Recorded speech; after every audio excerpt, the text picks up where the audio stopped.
skepticism about our capacity and our ability to achieve this target. And I'm hoping this morning's deliberations will dispel some of those doubts and put us on a strong footing and a clear track to achieving that target. So again, we have with us this morning senior representatives from several organizations in the audience. I want to recognize some of them during the course of the morning, but we are very delighted that many of the interested parties and organizations and enterprises that are involved in this nascent field has joined us this morning. And we are quite pleased that you take the time and to share this morning with us. We also have several members from the Diplomatic Corps, representatives from embassies, Chilean embassy, representatives from the Canadian High Commission, from the Japanese embassy, from the German embassy, and again, we are seeking to partner with these embassies and in countries that have established renewable energy programs so that we can fast-track our own program and have a minimal learning curve and really capitalize on the experiences and knowledge of some of these more developed systems. So the first item on the agenda really is a special. We have with us our leader, the president of the University of Trinidad and Tobago, who is supporting our Renewable Energy Trust. And it's with pleasure I invite Professor Daya Narayan Singh to bring welcome remarks to us. Professor Narayan Singh.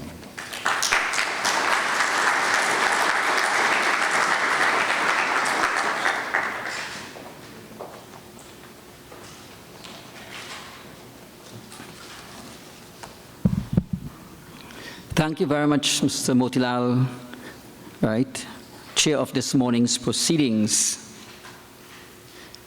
On behalf of the Board of Governors of the University of Trinidad and Tobago, and in fact, the management and staff of the University of Trinidad and Tobago, I really want to welcome all of you here this morning. I think this is a very, very important moment for us and a defining moment for us here in Trinidad and Tobago.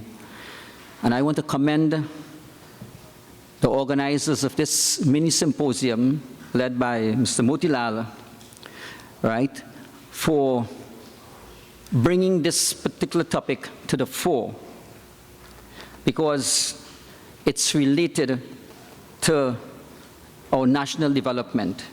And it's not coincidental that this is taking place right here at the Energy Campus. And for the benefit of those who are not attuned to the mission and vision of UTT, all our campuses, in fact, have been branded in alignment with national development goals. And of course, this is called our Energy Campus. And you know, energy, of course, in all its forms, it's the mainstay of our economy. And we have other campuses, all related to national development. Creativity Campus, because the government has identified the creative arts as crucial to national development. We have maritime, aviation, things you don't hear from other universities. The manufacturing campus, We have health and wellness, we have sports, etc. So this is just our energy campus. Now, in this context, I want to put this whole symposium in the context of the role of a university, and a national university like Trinidad and Tobago. And a university has three crucial roles to play. First of all, to produce the appropriate human resource. Notice I use the word appropriate human resource. And both in terms of numbers and also in terms of the skill sets that are required for national development. And UTT, in fact, that's one of its missions. The second role is through our research, development, and innovation to find solutions to problems. And we have a challenge here in terms of our energy. So you see, this is the second role. And the third role, which I have never really heard been mentioned a lot, and it's very critical for us, is to keep our people one step ahead of our competitors. Colleagues, you know, we can't survive this fiercely ruthless competitive world if we are not one step of our competitors. And this is the role of the University of Trinidad and Tobago. And it's critical for us as a national university to ensure that we, the UTT family, bring to the fore on national forums topics which are essential and related to national and strategic development and the sustainability of our people and the quality of life. And what we are doing here today, colleagues, is evidence of this. And I'm urging, of course, the UTT fraternity to ensure that all those topics of national importance, we bring the various stakeholders together. And we need to sensitize the public. If you get the public on your side, then I think we are on the way to success. And that's the first thing to do, because then the policymakers will now listen to it. And I hope that at the end of this symposium, we will have a declaration which we can take forward to the policymakers on the key strategic initiatives towards achieving that 2021 set of goals. But for us to succeed in this event, colleagues, UTT cannot do it on alone. We need to bring all our stakeholders together. The public sector, the private sector, the tertiary level institutions, and the community-based organizations.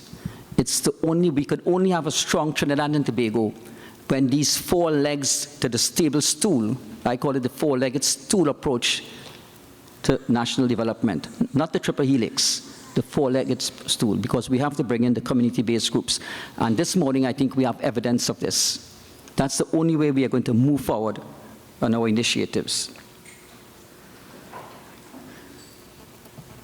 Trinidad and Tobago, from the period, I would say in the 50s, right on to the present, I define that, or probably up to about 2000, as what I define as the first Republic of Trinidad and Tobago. Now, don't get me wrong, right? And I define that in terms of the economic model for Trinidad and Tobago.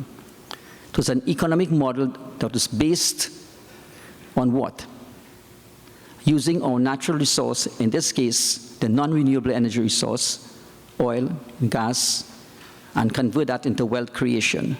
That is our economic, I would still say, is our economic model. Isn't that true? But we now know all of the consequences of that model. And we are 20 years behind time by moving fully into the Second Republic of Trinidad and Tobago.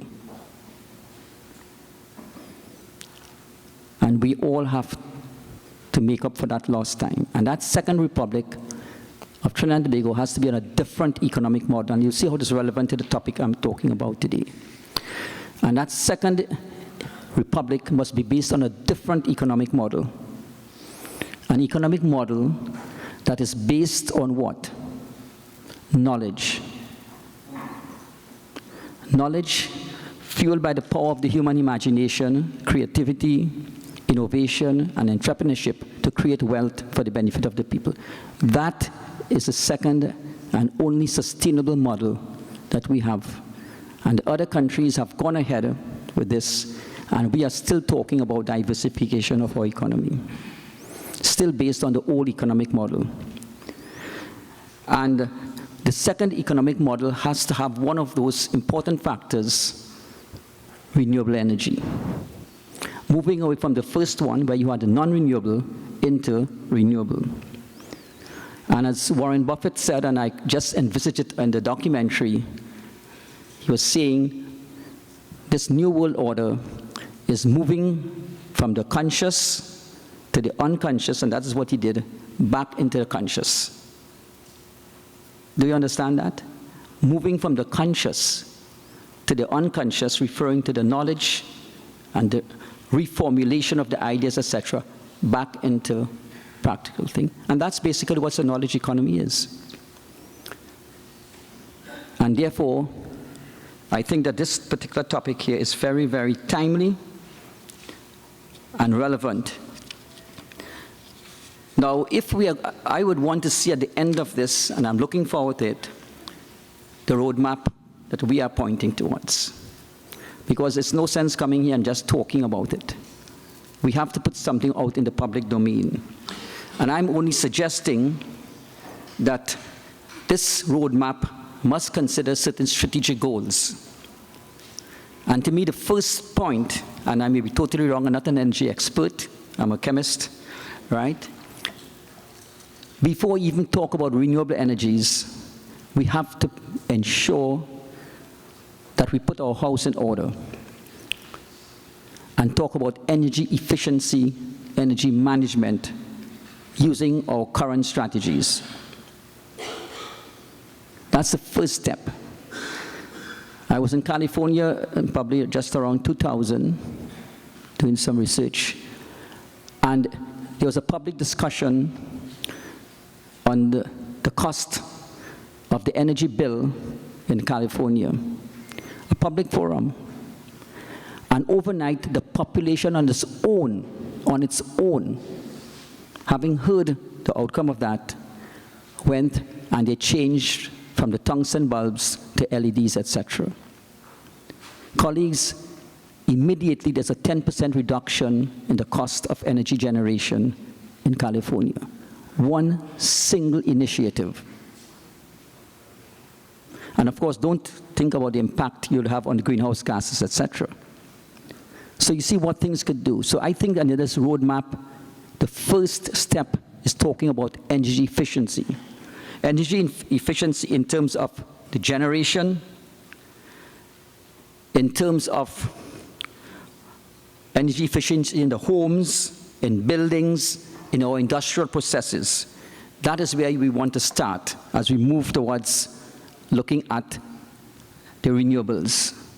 And this is only a suggestion. And to me, it requires the will of the people to do this sort of thing. Of course, there must be accompanying legislation to help accomplish this sort of thing. And little Barbados, we can learn from it, right? Now, photovoltaics, right? You go all over Barbados, you see the solar water heaters, etc. But they're all linked up to the national grid. And many of the householders get a rebate at the end of the month on their electricity bill. We are still talking about this in Trinidad and Tobago. So where is the stimulus? So I expect in the roadmap some of these fundamentals we put in place before we talk about wind, right?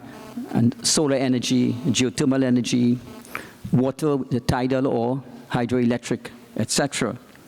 So that is one of the things I hope will come up. What are some of the fundamentals we need to put in place right now without new technologies to improve the efficiency?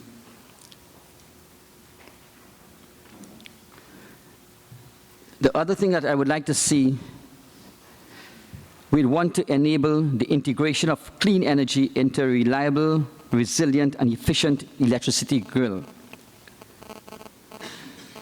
And roadmap must be focused on the broad problems we are trying to solve and must be open to new ideas, approaches, and performances.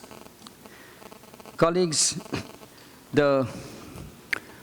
I was just talking to a colleague, coming back to the problem of, fundamentals. Again, I refer to two instances, and forgive me for mentioning this to show you what we as a people can do as a start. Barbados again.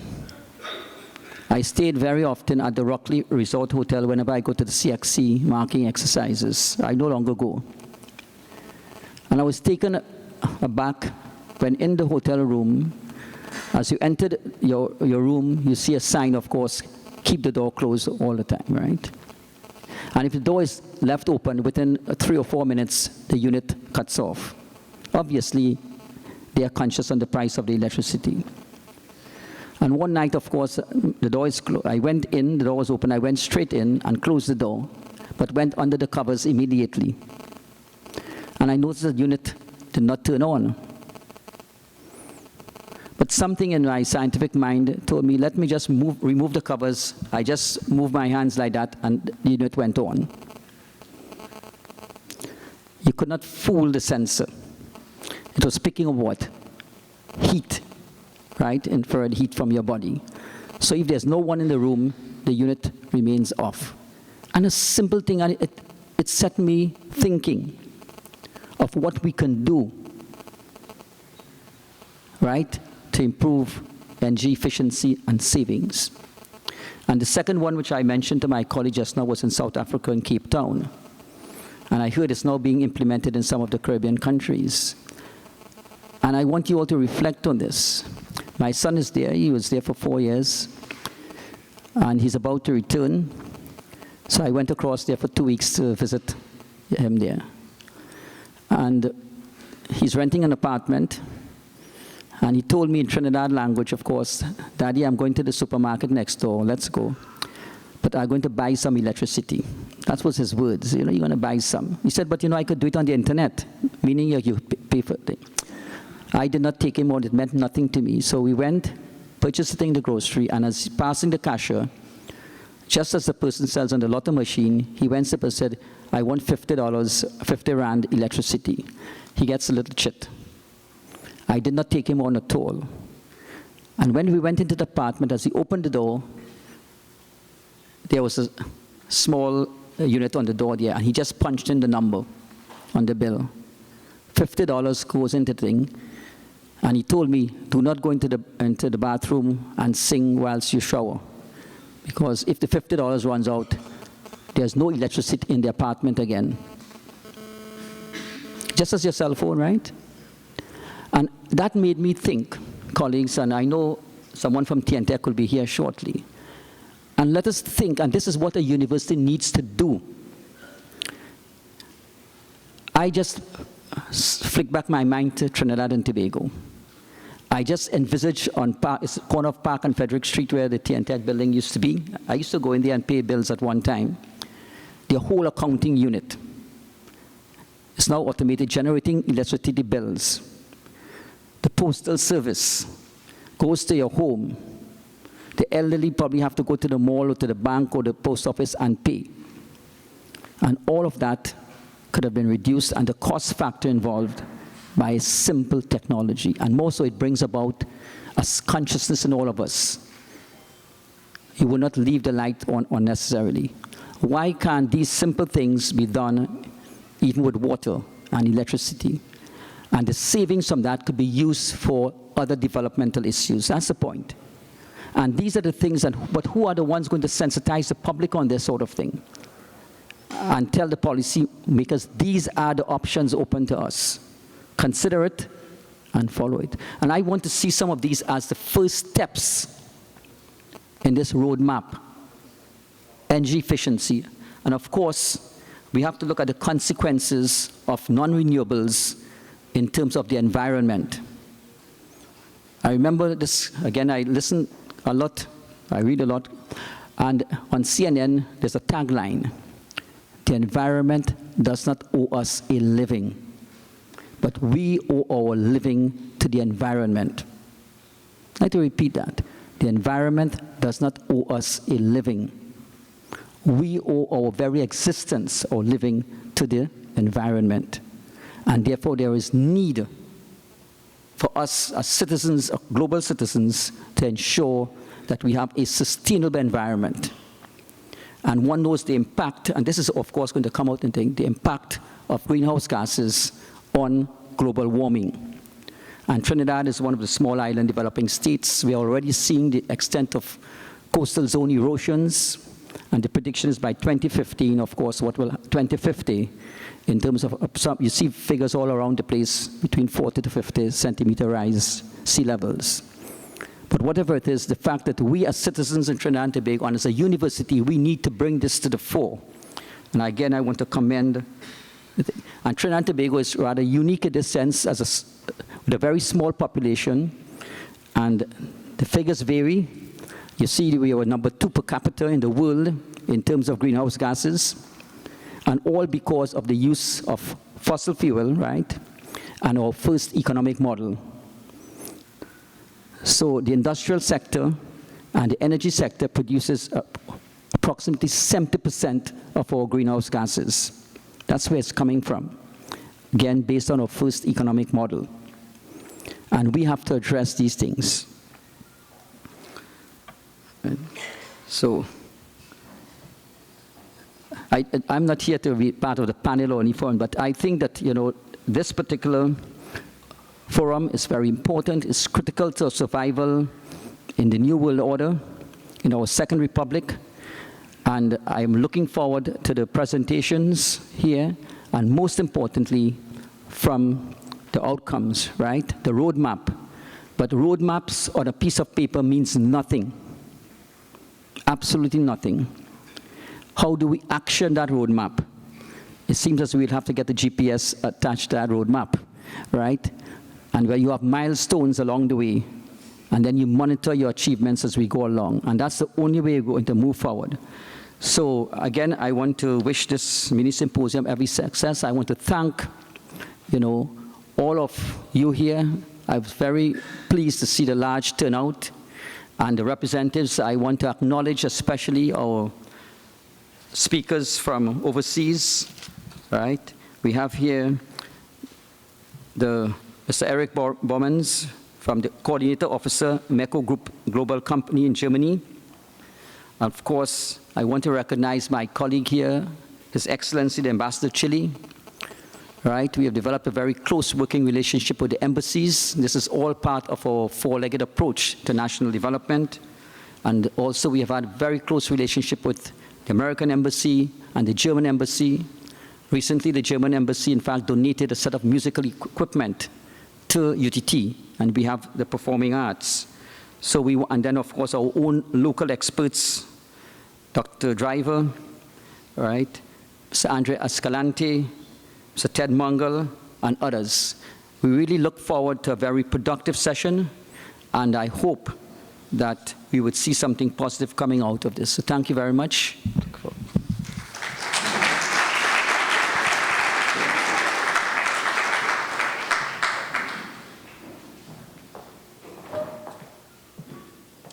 Thank you very much, President Narayan Singh.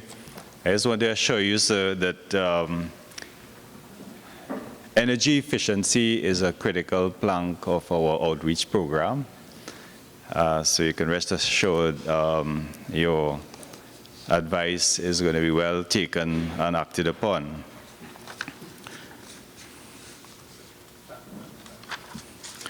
We want to really now go quickly into the meat of the matter that we are here to address. And that is the good fortune to have Mr. Borremans, who is Managing Director of MECO Spain and the Global Projects Director of the MECO Group.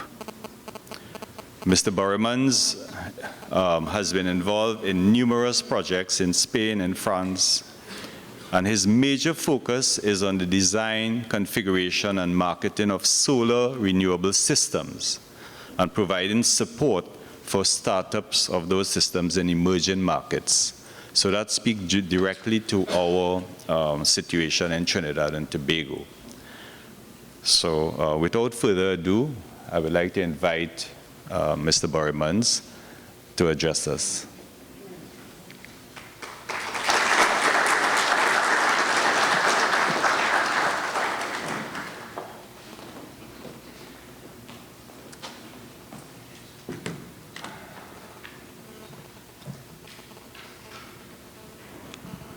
Ladies and gentlemen, good morning. Thank you for all being here. It's a privilege for me to be present here and talk to you, address you about the future of renewable energies in Caribbean, and specifically in Trinidad and Tobago. Having said that, I would like to thank first the University of Trinidad and Tobago for inviting us today. I would also like to thank the Energy Chamber. It's really a big challenge that you all have. 5 years is not much time. But I think that where there is optimism, there is victory. And 5 years, the 5 years that are coming now are, I would say, the 5 urgent years. Can it be done? 150 megawatts in 5 years? Yes, it can be done. It can be done. Last night, Professor Motilal asked me, what would be the main hindrance in this process? I don't think there is an hindrance. The only hindrance is the will. We have to wake up. This is a wake-up call. This is your wake-up call. It's my wake-up call. It's our wake-up call. We have been also working a lot lately in the Caribbean, and this is the reason why we are here today.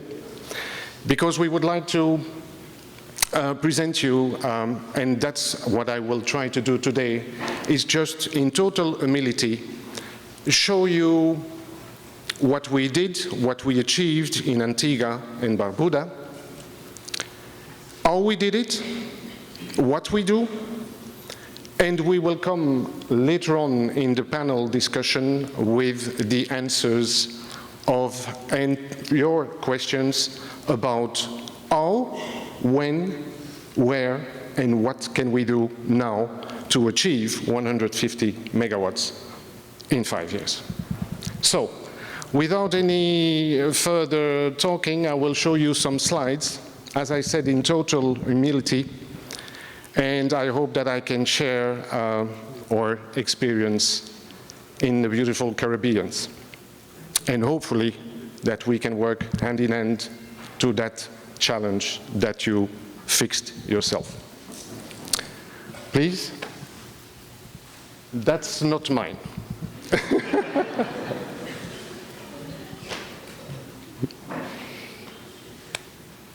There you go. So, where are we, and are we on track? As I said, 5 urgent years. I think today we are all privileged because at the end of the day, we are today in a position to catch many ideas. I hope I can share a few with you, and I'm sure that my other colleagues, presenters, are going to share others with you. So we have to catch these ideas at the beginning, and that's why we are privileged today here. Because if we can catch those ideas, make way to and take the fears away and put those ideas in good practice, we can reach this. One of these ideas, and that's what we did in Antigua, is to start with the low-hanging fruits, like my dear colleague and friend, Mr. Trutschler, here present, is always saying. And that's a fact. We have to start with the low-hanging fruits. We have to define the easiest and the fastest projects to develop here, and that in tight cooperation with Trinidad and Tobago's government and energy authorities. What can we do? Well, the pointer is here, and I'm going to switch it on, and let's start with it. Are we on track? I just said what I talked about this. The next 5 years are the urgent 5 years. Can solar happen everywhere? I think that there are a lot of questions, and we will be delighted to answer during the panel. So what I'm going to do today now here is just a presentation with the slides, and after that, me and my colleague will be open to all your questions. I'm not going to talk about economic models right now. I'm not going to do it because it's not the time to do this. We will do that later. Solar sites are mainly installed wherever there is sufficiently room. Ground solar parks, roof solar parks and projects, wherever you want, you can put solar.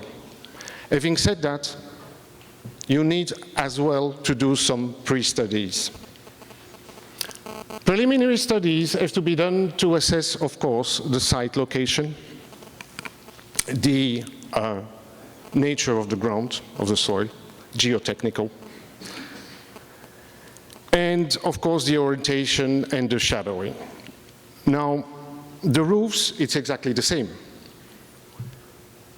A roof can be tilted roof, can be a flat roof. Different technologies, different support structures can be installed. There, once again, we have to find out what is the angle, what is the tilt, what is the orientation, because it's going to maximize the yield, the power yield. As an example, what I did, I hope that I'm going to come a little closer to the microphone. As an example, I made a little table, and here it is. Just to give you some facts, this project, this configuration is the famous park that we achieved this year in Antigua and Barbuda at the V.C. Bird International Airport. Can you imagine that this system is providing sufficiently power for 75% of the airport itself? Nonetheless to say that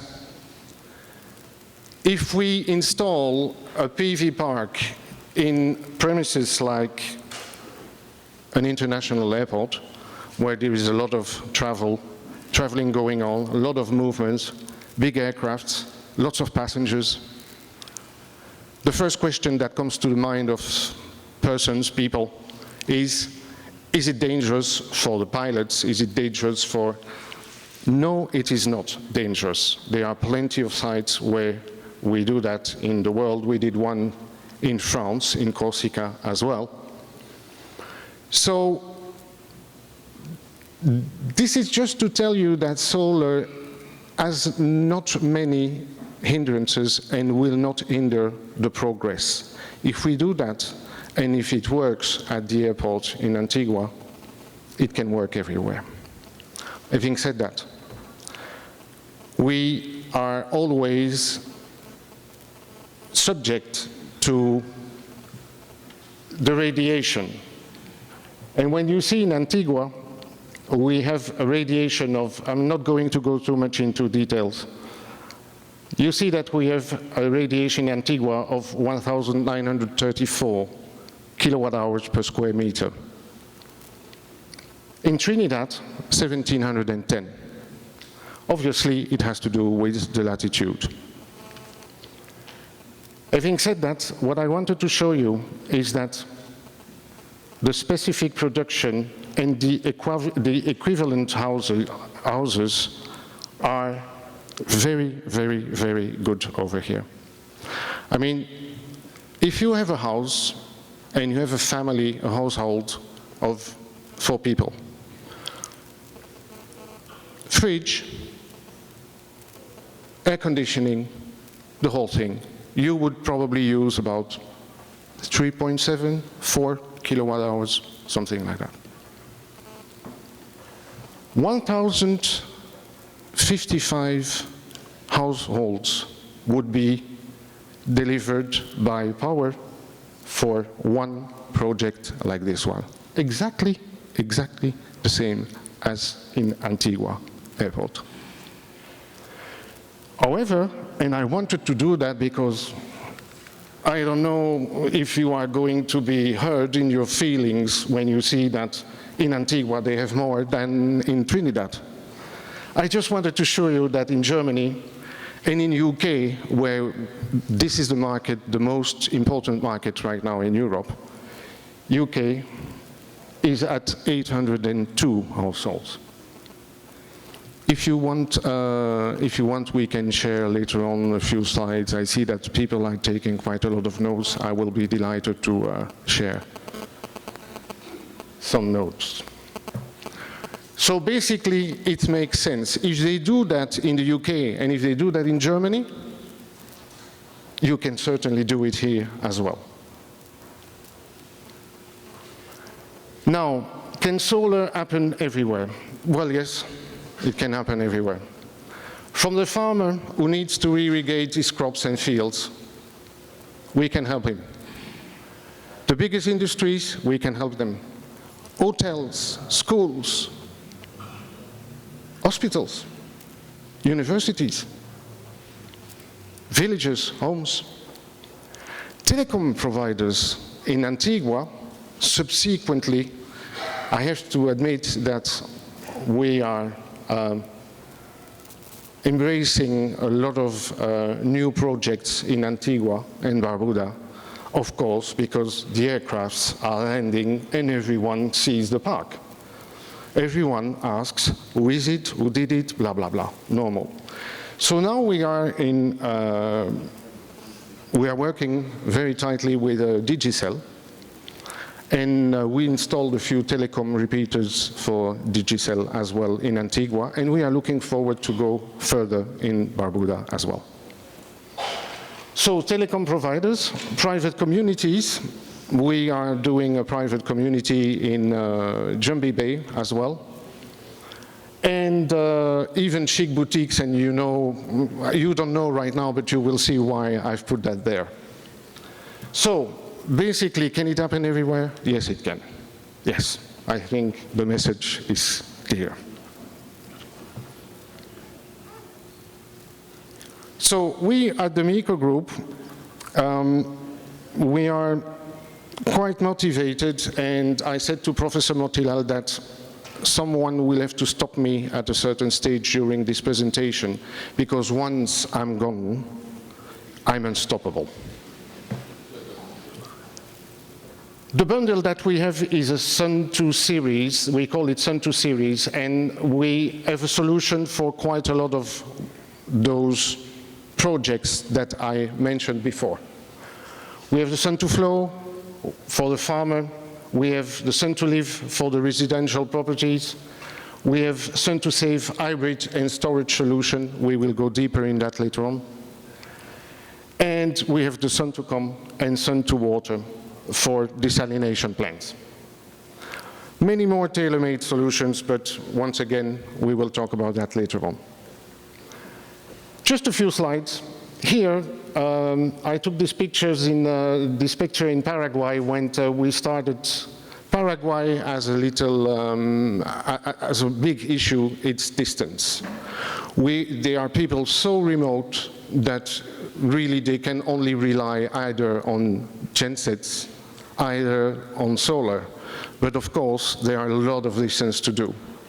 So we did this in Paraguay, and we concluded with a ranch over there, a Sun 2 Flow, very modest. And when you see this, this is built on wooden poles, because it has to be adapted on the ambient. It's done. Another project of ours was a rooftop installation.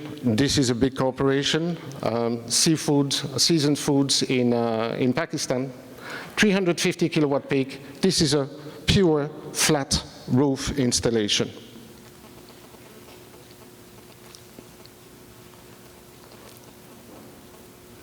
Schools, I said schools, were here. Sun 2 Save, it's a combining installation of 13.4 kilowatt peak. And as you can see, they are saving 6,850 liters of diesel per year and already 13.4 tons of CO2 emissions less annually. Here are the famous new Sun 2 Com solutions that we did in Antigua with Digicel.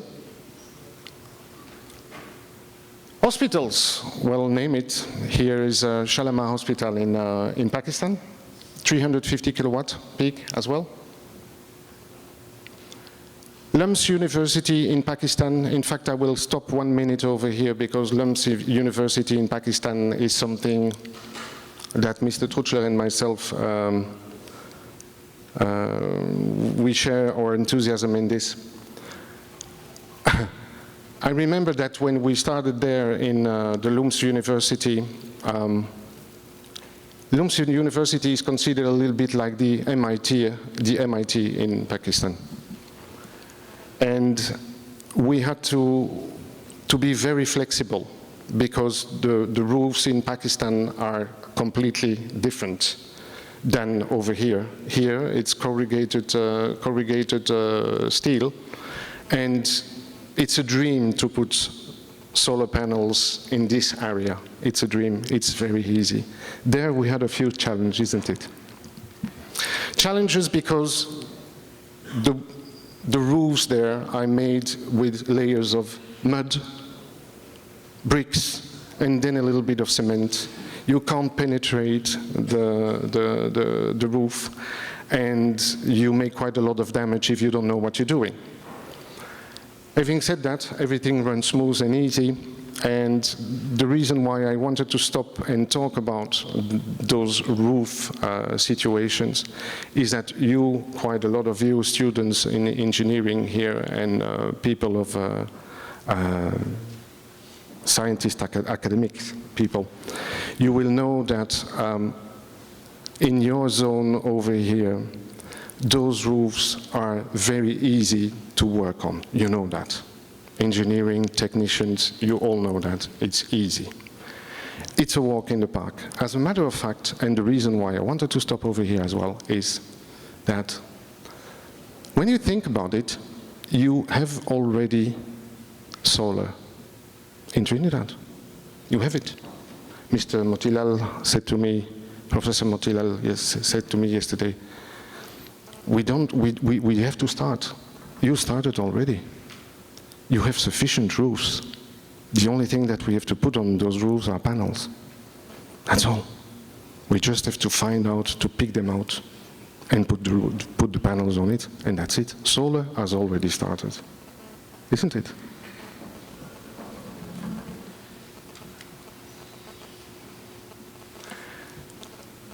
Of course, this slide is coming just after for a reason.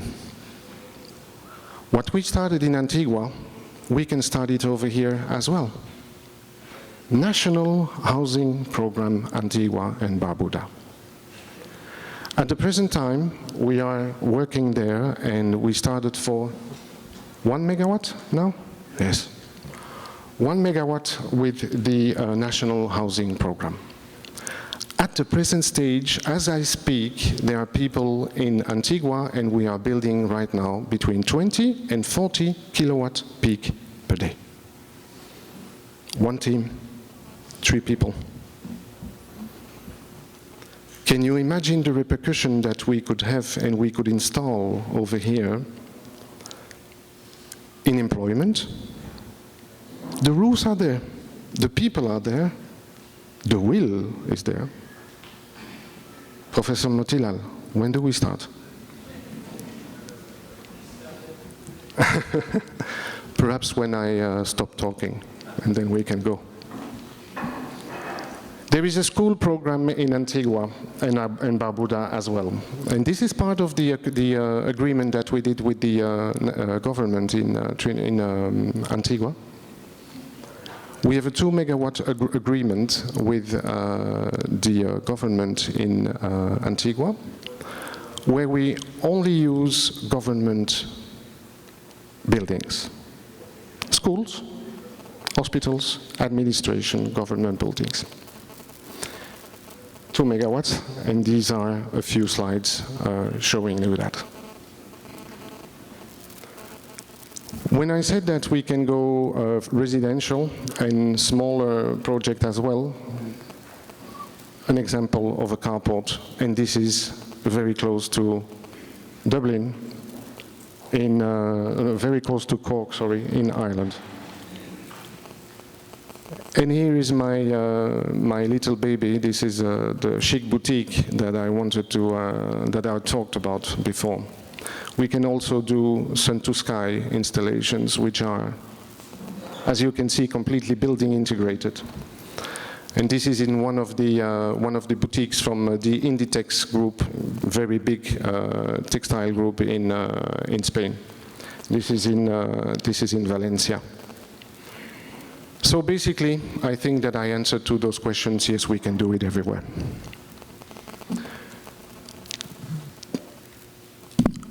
Sorry, these are, of course, the presentation that I will fly over those slides. Those are the products that we can put together. We like to put the Sun 2 in front of everything. Were we inspired the day that we started with that? I don't know, but it seems that everybody likes it. So you never change the winning team, and we go on with the Sun to Flow and Sun to Farm and Sun to Sky, and there you go. Basically, I will be at your entire disposal if people want to know more about those products, but those are products like off the shelf, because we have two main streams. We have the big project, tailor-made projects, pre-studies, development, project development, and we have as well some off-shelf products.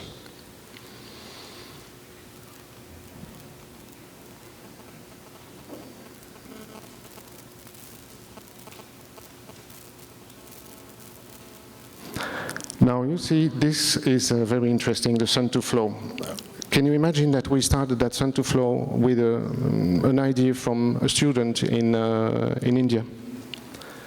Who went like, and why don't we help the rural community with a trailer, and we put some solar panels in there, and we put on top of it, and we use a pump to help the people irrigating their fields and their crops.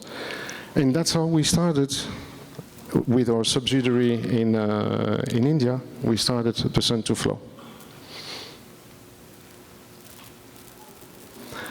We developed quite successfully some solar greenhouses as well, just for you to know. And that was in Spain.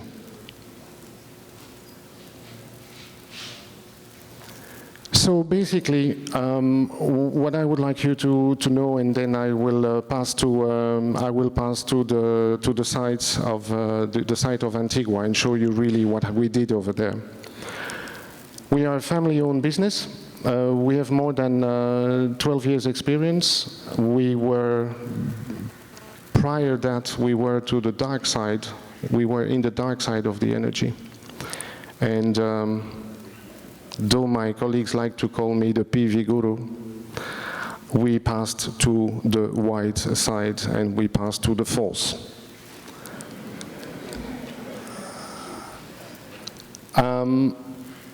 We have executed quite a lot of program, as you can see, and we are operating at the present time PV projects equal to a value of 1.3 billion.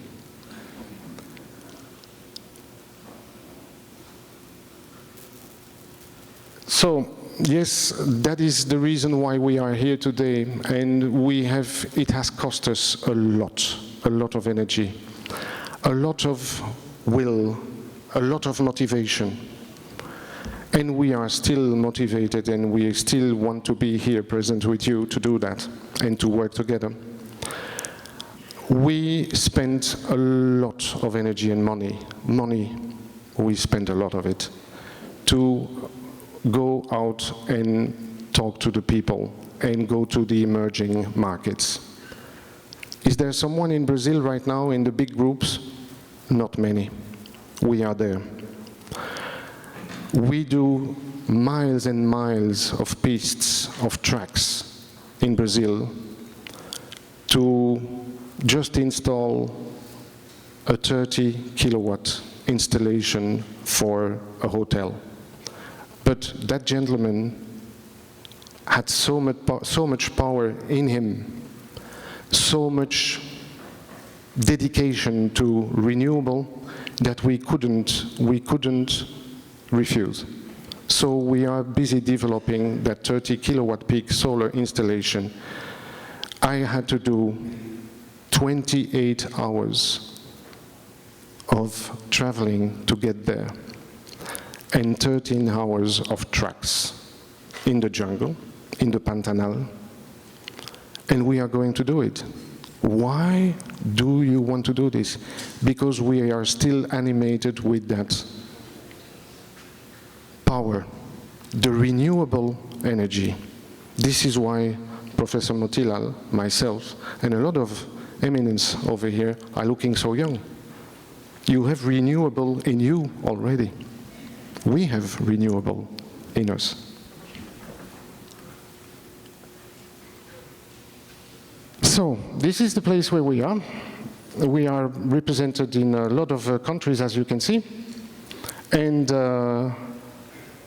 as you can see also, there is one thing missing.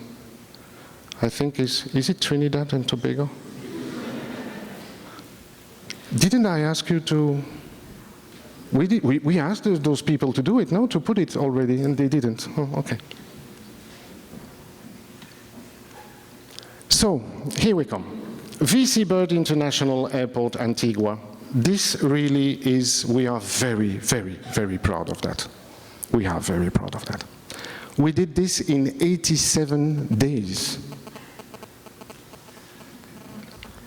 In April last year, we went on a first visit on site. In July, we did some measurements.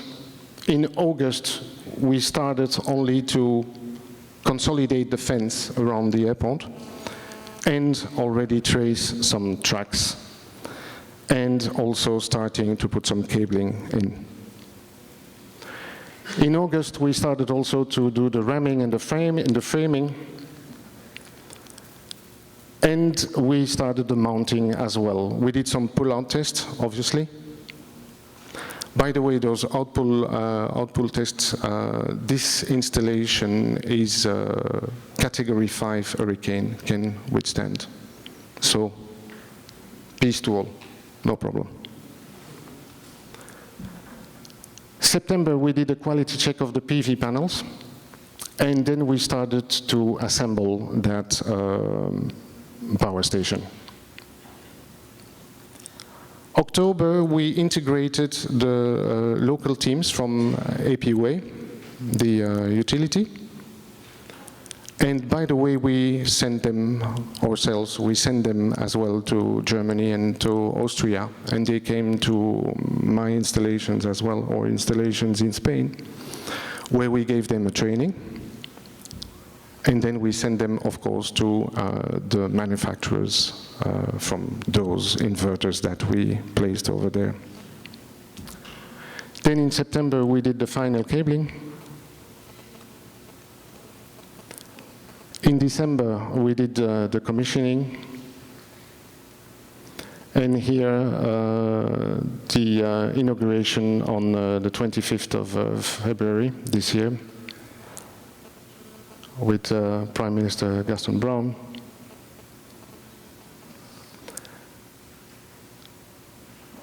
This is unbelievable. I like this picture because this is really what we could do here as well. Not with British Airways, we could do it with other companies, obviously. But this is an etiquette. This is really a showroom. And what you need to do here is one showroom. One. Isn't it? Some press clippings, because I know that there are some skeptical people, or there are always skeptical people when we start to talk about solar. I'm not talking about this assistance. But here are the latest results. That was done this is a clipping of the 21st of June. So this month, Antigua Airport solar power plant exceeds expected performance. There you go. We generate revenue, obviously.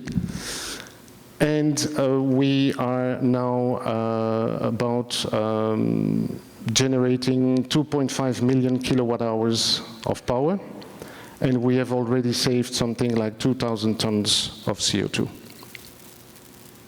And we started December at the commissioning, early January. Some other press clippings in Europe and Middle East outlook. Now, this is the last slide that I want to share with you, is where, what, when, and how. And this is automatically leading you, ladies and gentlemen, this is leading you to what we are going to do during this discussion, the panel discussion.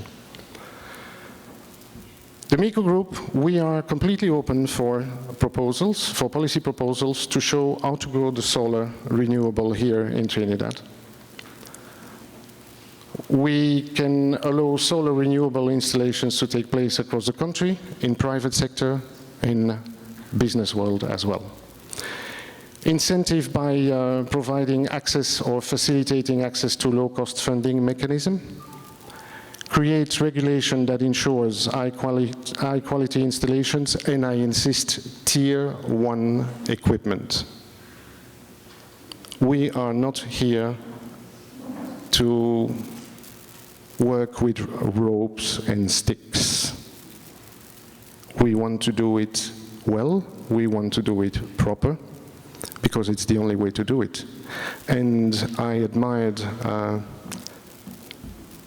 the speech that Professor Naren Singh said this morning, early on, because I think that we are completely in sync with your ideas, Professor.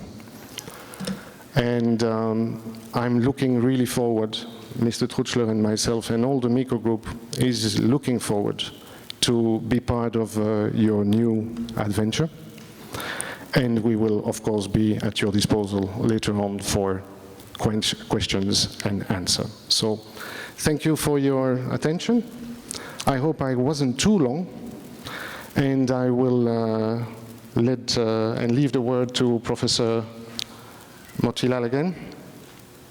So thank you for your attention again, and looking forward to have private discussions with you all later on.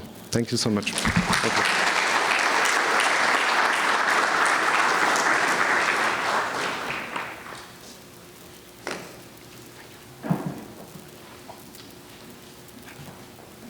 Thank you very much, Mr. Borrimans. You will have an opportunity to ask questions in the panel discussion. Mr. Borrimans will be a key member of that panel. So quickly going forward, our next presenter is Mr. Ted Mungle, Chief Innovations Officer of Solaris Energy Limited. As many of you may know, Solaris is a well-established renewable energy company operating in the Caribbean for over 30 years. And Mr. Mungle is the product innovator for solar street lighting, electric vehicle charging stations, and solar energy storage systems, all part of the solar package. So without further ado, I now invite Mr. Mungle to address us. Mr. Mungle.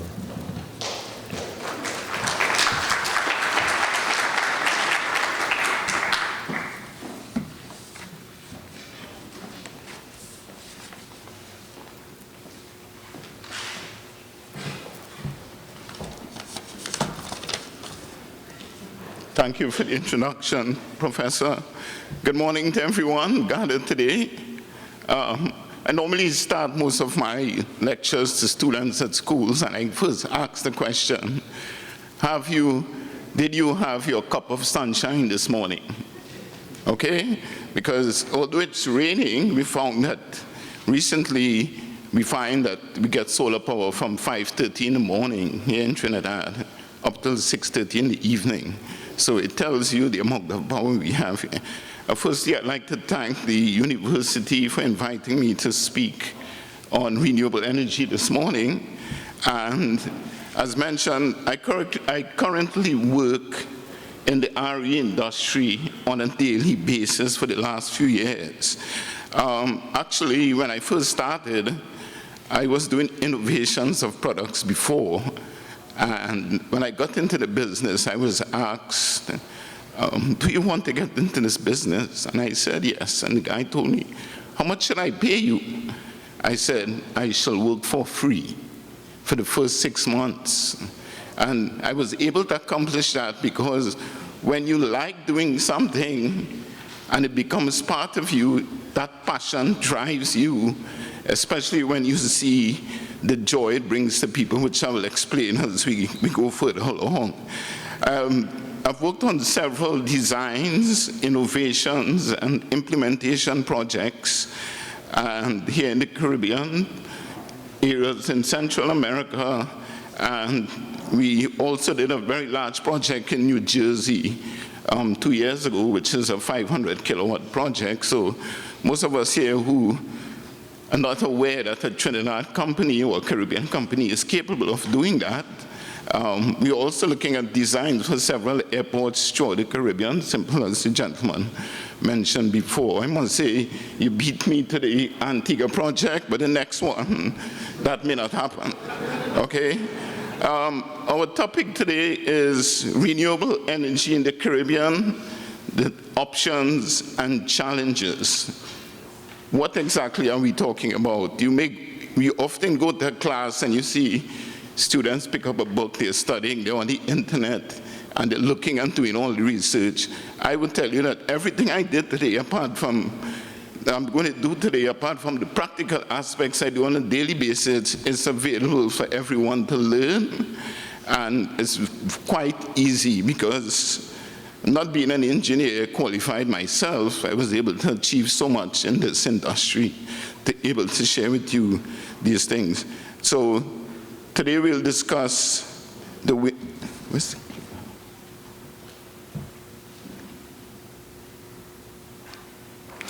okay, we'll discuss the way forward with RE and how we go about doing that here in the Caribbean. So I'd like to say, and get your undivided attention and say, together let's explore what we call future energy here in Trinidad and Tobago.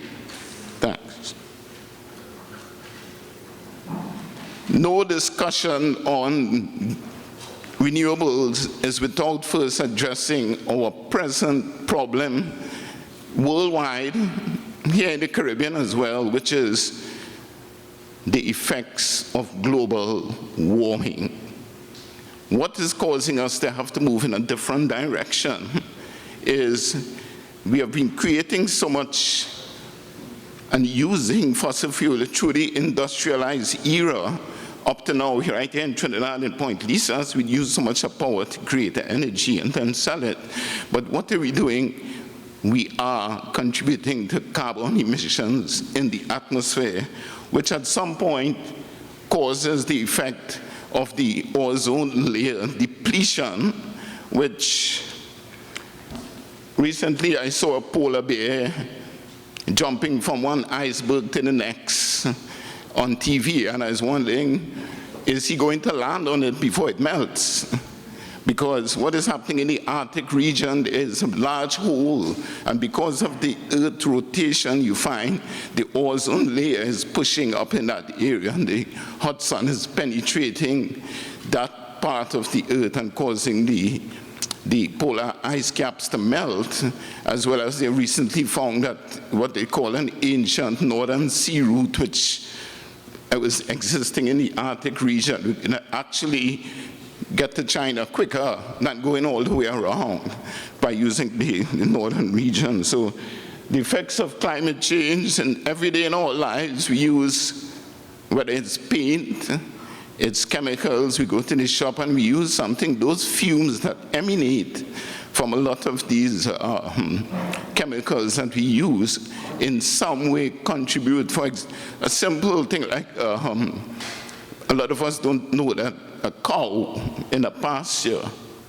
emits 16% of methane gas on a daily basis whenever it's digesting, and that is power. I actually saw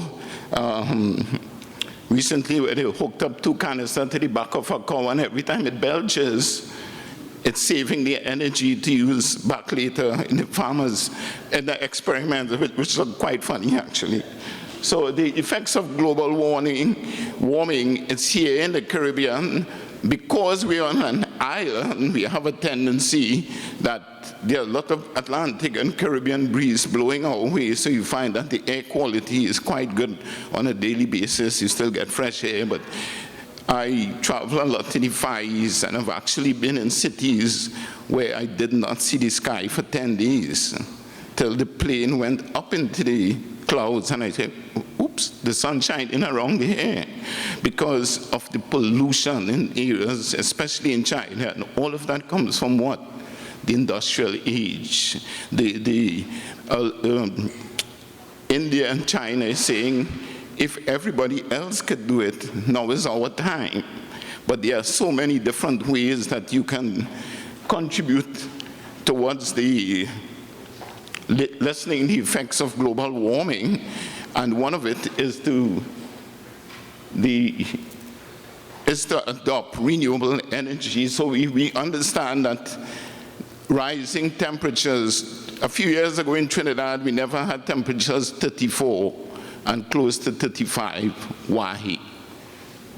It's not the normal 30-year weather pattern anymore. It's becoming unpredictable, the amount of sunshine. So what happens is you have health issues, you have species and natural habitats losing their areas, you have effects on the water resources, agriculture, degradation of coastal areas, and forests as well. So all of this is a part of climate change, that every time you cut a tree in your yard, you're taking away that oxygen that it produces in the atmosphere, that somewhere down the line, using a gas stove or using some chemical in your house, you are polluting further.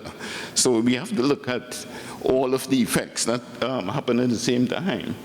The Caribbean current energy status, and bringing this issue home today, is that we are heavily reliant on fossil fuels, namely diesel, bulk oil, gas, and a number of things that we need to look at when there are other alternatives that we can work with. In Trinidad especially, all of our power comes from gas, and the balance of the CARICOM is basically dependent on Trinidad and Venezuela.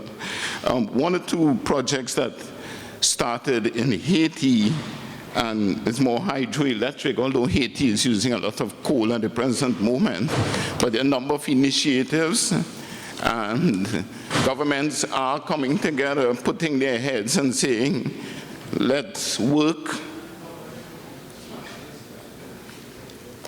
to reduce the amount of money we're spending in the Caribbean. If you look at the charts, you would see that a number of people, if we change that into TT, the current rates are paying almost $2.60 per kilowatt. Where in Trinidad, we enjoy 36 cents.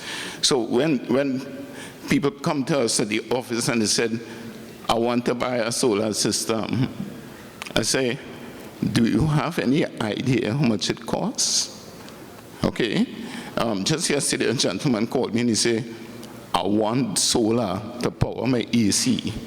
And I said, can do. But if you understand that when I give you power, you'll be able to power other items in your house as well. Okay? So we have to look at how we reduce, how we work together. And the kindly gentleman from Germany is showing you that you can power part of an airport. For example, in India, currently there is an airport called Cochin in the southwestern area of India, in the Kerala state. That airport is totally run by renewable energy. Okay? We recently saw last week the electric car being introduced here in Trinidad. I must say that I've driven in a few, and I was able to design the electric car charge on my own that's currently being sold in the European market. And you never understand, you still look to turn the engine only to realize that there isn't any. Okay? So we have to find ways to reduce the Caribbean, the amount of money we're spending. Right. A number of countries in the Caribbean have started initiative. We know that Jamaica has adopted wind. They have the largest wind project because when I visited that place, the wind was blowing constantly because what we have, the Atlantic northeast trade winds and the Caribbean breeze, the water that surrounds us heats up during the day and causes that movement of air in the upper level trough. So you have that sort of enough wind in the Caribbean for that. Barbados, our company has an office there, has almost reached saturation point in the amount of solar panels that are being deployed in the country on a daily basis in houses, which the maximum is 5 kilowatts. A number of people who work in our offices do not pay electricity. They sell electricity from their houses while they are at work. So it tells you this is something we can do and work together.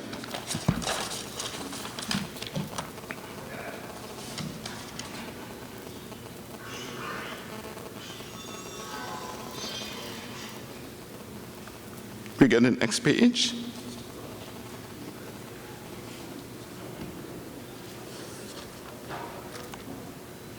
I think this needs a solar battery.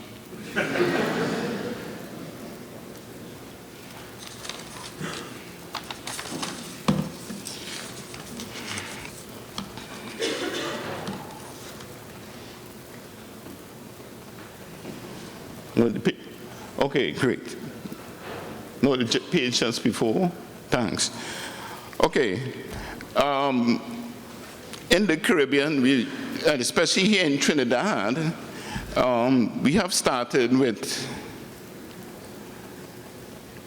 using a lot of solar thermal hot water heaters here in Trinidad, and they have been working quite effective. You have a 20-year shelf life, basically, of free hot water. You do not need your instantaneous hot water. You do not need that heating element in your house taking 7,000 watts of power to give you hot water when the sun is creating hot water here on a daily basis. Geothermal, Dominica, Montserrat, and St. Lucia is currently doing experimental versions of geothermal, where because of the volcanic regions, they have that heat closer to the surface. So it's easier to pump the water down and get the heat from it to create electricity off a steam turbine. Right? Solar photovoltaic, which we normally call in the industry PV, seems to be the rampant go here in Trinidad. That I recently saw a guy, 2 panels, who is living somewhere up in the mountains. He tied it onto the roof of his car, took a truck battery, and then calls me the next day and says, my children was studying last night, which was not happening before. So there are a lot of positives that comes from using, next week, okay. Right. Recently, Trinidad signed an agreement in 2015 which we tend to call the Paris Agreement, which is the reduction of renewable energy. Right? And that is a mandate we signed. We put forward a proposal, and it's a 10% use of renewable energy. I would like you to know that we're not even 0.1% at the present moment, because there is not even 1,000 solar panels deployed to date in Trinidad. Okay?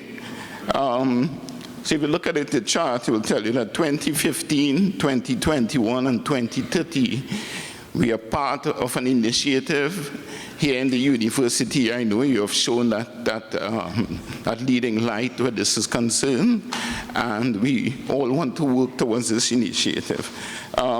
This is something, because of my time limit, I may have to go through this a bit quickly, but what are our options here in the Caribbean? We are talking about renewable energy, everybody. Hot water, PV panels, wind. There are a number of other initiatives that you can be deployed, and I will try to demonstrate to you today how we go about doing this, okay? Biomass. on an average household uses, one person or a household of 3 produces over 2 kilograms of garbage per day. Apart from plastic, glass, rubber, wood, and aluminum, which were quite successful at being able to recycle, you have cardboard, you have paper, phone book from last year. All of that is power. When you what we call trash to energy, using proper filters to not to send harmful gases into the environment from burning these objects, you can create power from that. Okay? Geothermal, we discussed that. It's very experimental, but 1 or 2 countries are using it. But in the temperate climate, this is used more for hot water purposes. Here in the Caribbean, because we have that heat close to the surface. Hydropower energy, I have a friend sitting in the audience who I knew was working very steadfastly on the hydro project in Guyana, and there are 1 or 2 projects in Belize and Suriname that's already underway and producing electricity from hydropower, which is the rain falls, you collect it, you have enough height, you are able to create energy from that 24 hours a day, what we call an energy storage bank. Okay? Ocean technology, very experimental.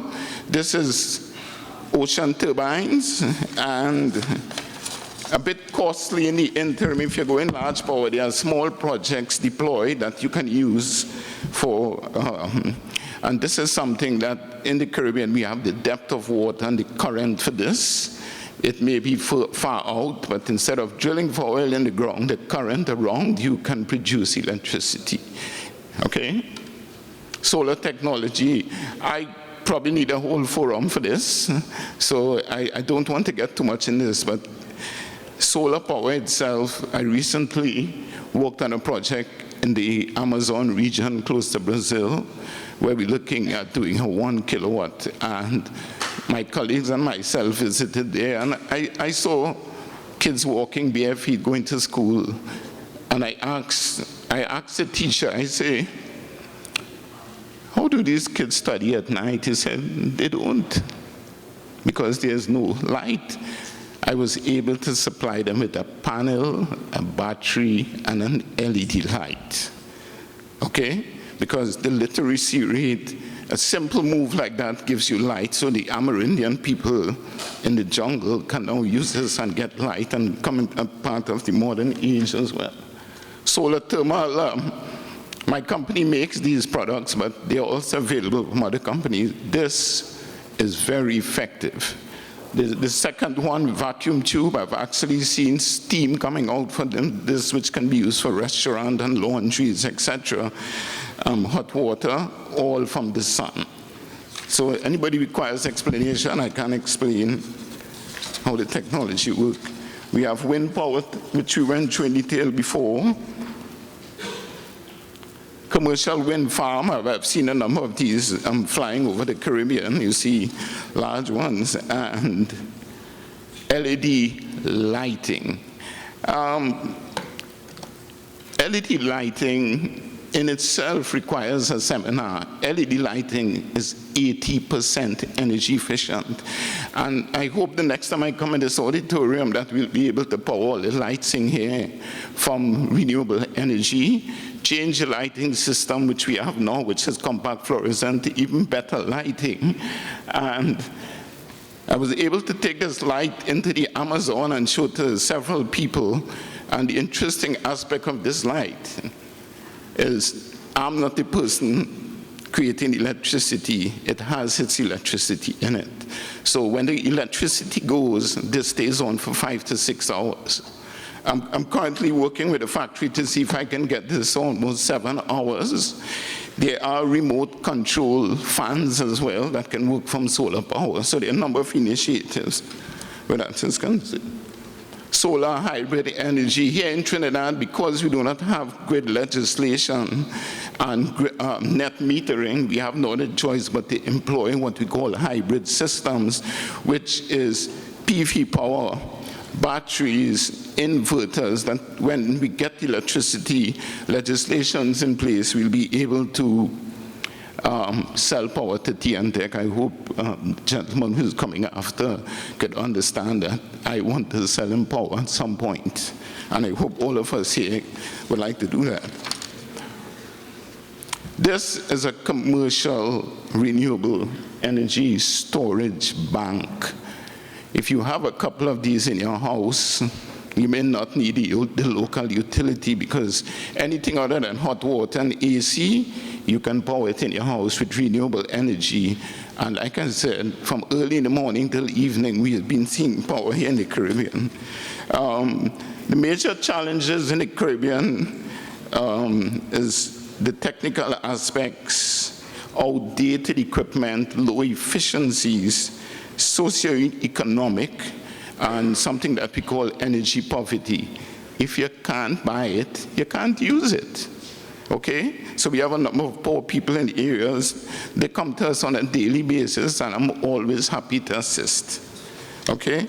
Environmental, we have to look at how we do this in the Caribbean, that we don't contribute to global warming, but change our whole aspect of how we do renewable energy. Okay? Like all things, we must have a pathway, and it starts with regulation and legislation. We signed an agreement. Where is that roadmap? Where is that policy framework that says how we go about renewable energy in Trinidad? I have not seen it. I would like to work on a committee with something like this, and I call upon the powers to be that sooner or later we have to set our own, not the electricity commission, but a renewable energy commission for how we do solar in this country.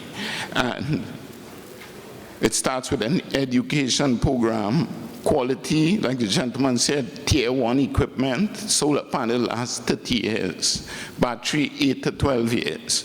So you have that sort of, right. And this is something I have to call my pride and joy. This is a building recently completed in Port of Spain. It is around the savannah. You can see a beautiful view. It's doing 20 kilowatt. We were able to get permission. This is contributing to 3.5% to 4% power into the building at the present moment. And when I monitor it online, I've actually seen the panels come alive 5:30 in the morning, peak at 11 to 5 o'clock, and then go back down in the evening. So a 10 kilowatt inverter is producing 11.5 kilowatt, which is, it is actually peaking and getting more because of our ideal conditions here in the Caribbean. Over 1,000 watts per square meter of energy every day the sun shines. Okay? So I have to conclude. I see somebody sending me a signal. So I'd like to thank you. Open to suggestions. And like I said, the next bright idea could come from a simple bulb, which is deploying renewable energy in your lives, making it part of every day. And I wish I saw more students, but before I go, Prim, I have to throw a challenge out to this university that has taken the forefront in that let's work on creating an energy innovators lab. I have to go abroad to make things to bring it to Trinidad. We can do it here.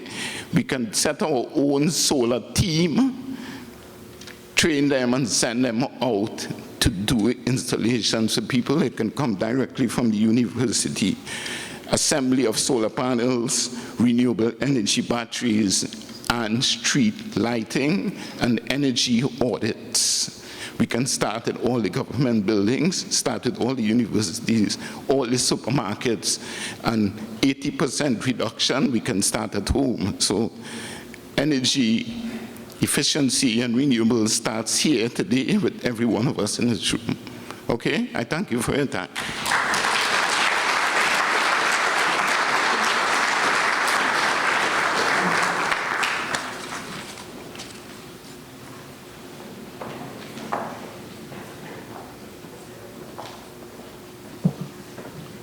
Thank you very much, Mr. Mongol. Our third presenter this morning is Mr. Andre Escalante. Many of you may know Mr. Escalante. He's Managing Director of Energy Dynamics Limited. Energy Dynamics is a Trinidad and Tobago-based energy service company with projects and operations throughout the English-speaking Caribbean and the Dominican Republic. Mr. Escalante has extensive experience within energy efficiency and renewable energy fields. I think the President spoke about energy efficiency. It is therefore with pleasure that I invite Mr. Escalante to make his presentation.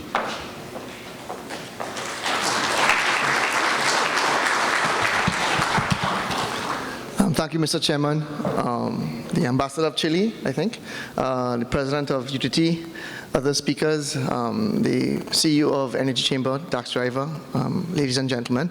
I have 20 minutes, so let me get started quickly.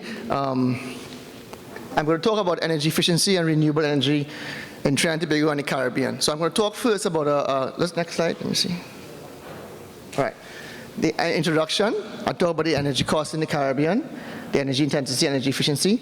I'm going to mention Germany, because Germany is the world leader in renewable energy, right? Just briefly. And some of the information I took from here, those who have been attending the Energy Chamber annual conference, well, you all will see some of the things I've done, right? Because they have been at the forefront of energy efficiency and renewable energy with the Green Day program. But I'm going to talk about Germany, and then I'll talk about the Caribbean.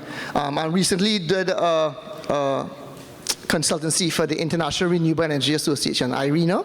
They asked us to look at 9 countries to analyze the policies of renewable energy and energy efficiency. So we are just about finishing it. So a lot of the information I have here, I just pulled out a few so you can see what's going in the Caribbean, and then we come back and look at the context of Trinidad and Tobago. Can I use this? Yeah, okay. Next slide. Next slide, yes. Right, so the Caribbean islands, energy cost is very high, as we know. This is an old slide from the Energy Chamber. This is before the oil went to $50 or $25 a barrel. So Barbados was 35 cents, Guyana 35 cents, US per kilowatt hour, okay? Now, the thing about the utilities in the Caribbean, there's a link between the price of electricity and the price of oil. About 60 to 72% of the price of the electric utility cost is the cost of fuel, okay? So it was very simple for us. I think I used 65% here. So I said, listen, because my business is energy efficiency, and I want to make sure I can survive. So basically, we looked at if $100 a barrel, the Turks and Caicos was 50 cents, Cayman Islands. If it's $75, 50 and 25. And right now we are hovering around 50. So this is about roughly the price of energy in the different islands. Okay, still very high. And look at the bottom here, we're not changing. Trinidad and Tobago, we don't change. Okay, so basically we are constant, but the other islands, energy is so high that renewable energy will survive, energy efficiency will survive, even down to 25 cents, right? $25 a barrel is still very high. Okay, so there's a potential for energy efficiency and renewable energy is there. Okay. And then this old slide from 2013 Energy Chamber again shows different European, the OECD countries, this is from 2011, IEA. But Germany was very high. Germany was 32 cents residential. So they are very high as well. So when we think that we are the highest in the Caribbean, the Europeans pay a lot for energy as well. And then the energy intensity, UK 10.9 GDP per unit of energy use, we are 1.5. So we waste a lot. We are energy inefficient in Trinidad and Tobago.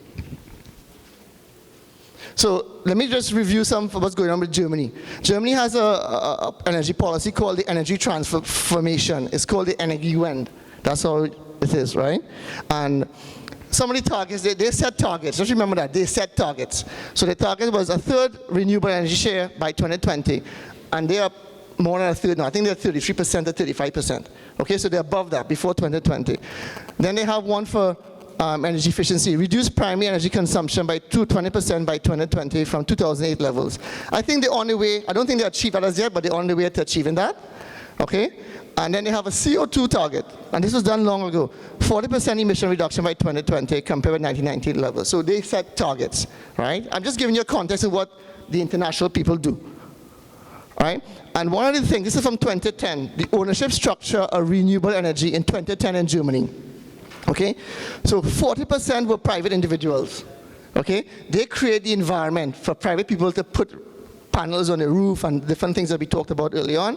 Farmers 11%, investment funds and banks 11%, project development 14%, and the big four here, 6% are renewable energy. The big four is the four utilities. Okay, now I showed this slide a couple of years ago, and I think there was the guy from PowerGen, the CEO was there, and I said, look what happened here with the four big utilities, Vattenfall, Fortum, RWE, E.ON. Their return on capital employed dropped, it's dropping, and they're in big trouble. Well, we see in Barbados, Light and Power in big trouble now too, right? Right, because they are fighting with the ministry, they were fighting with the ministry, I'm not sure if they're still fighting now, because they were losing market share. If you talk to Light and Power, the demand from Barbados went from 165 megawatts down to, I think they're under 150 or 147 megawatts. They lost about 20 megawatts due to renewable energy and energy efficiency. Okay, so it affects the utilities, and that's something we need to consider. I think we have Mr. Mark here from TNTech, something he needs to worry about as well. All right, so let's talk about the Caribbean situation, okay? We did 9 countries for IRENA. This is Bahamas. The first one was, I'll talk about Bahamas. They have a goal. So their ministry have national policy 2013 goals. I think they got help from the GIZ, the German Technical Cooperation people, to develop this. And they have 4 different goals. I'm not gonna read through all this, but it has to do with awareness, making people aware. But number 4, we'll have a dynamic and appropriate governance, institutional, legal, and regulatory framework advancing future developments. Okay?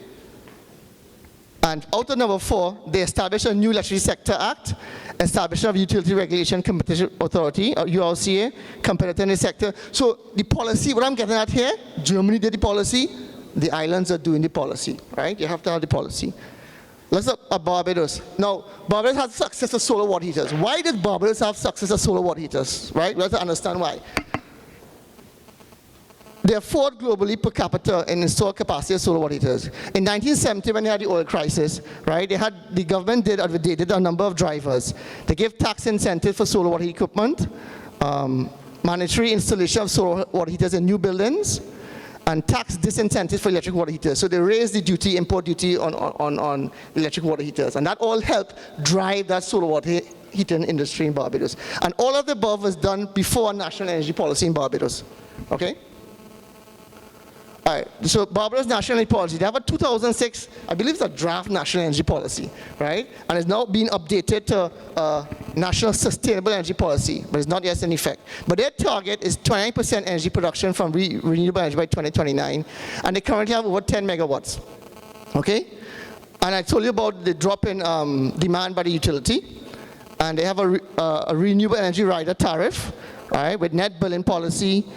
Anybody up to 150 kilowatts could get onto the grid, and they have interconnection standards. These are different things they did in place that we don't have yet, okay? And then they have a smart energy fund for US 10 million. I think it's finished now, and they're going to extend it to get financing for projects.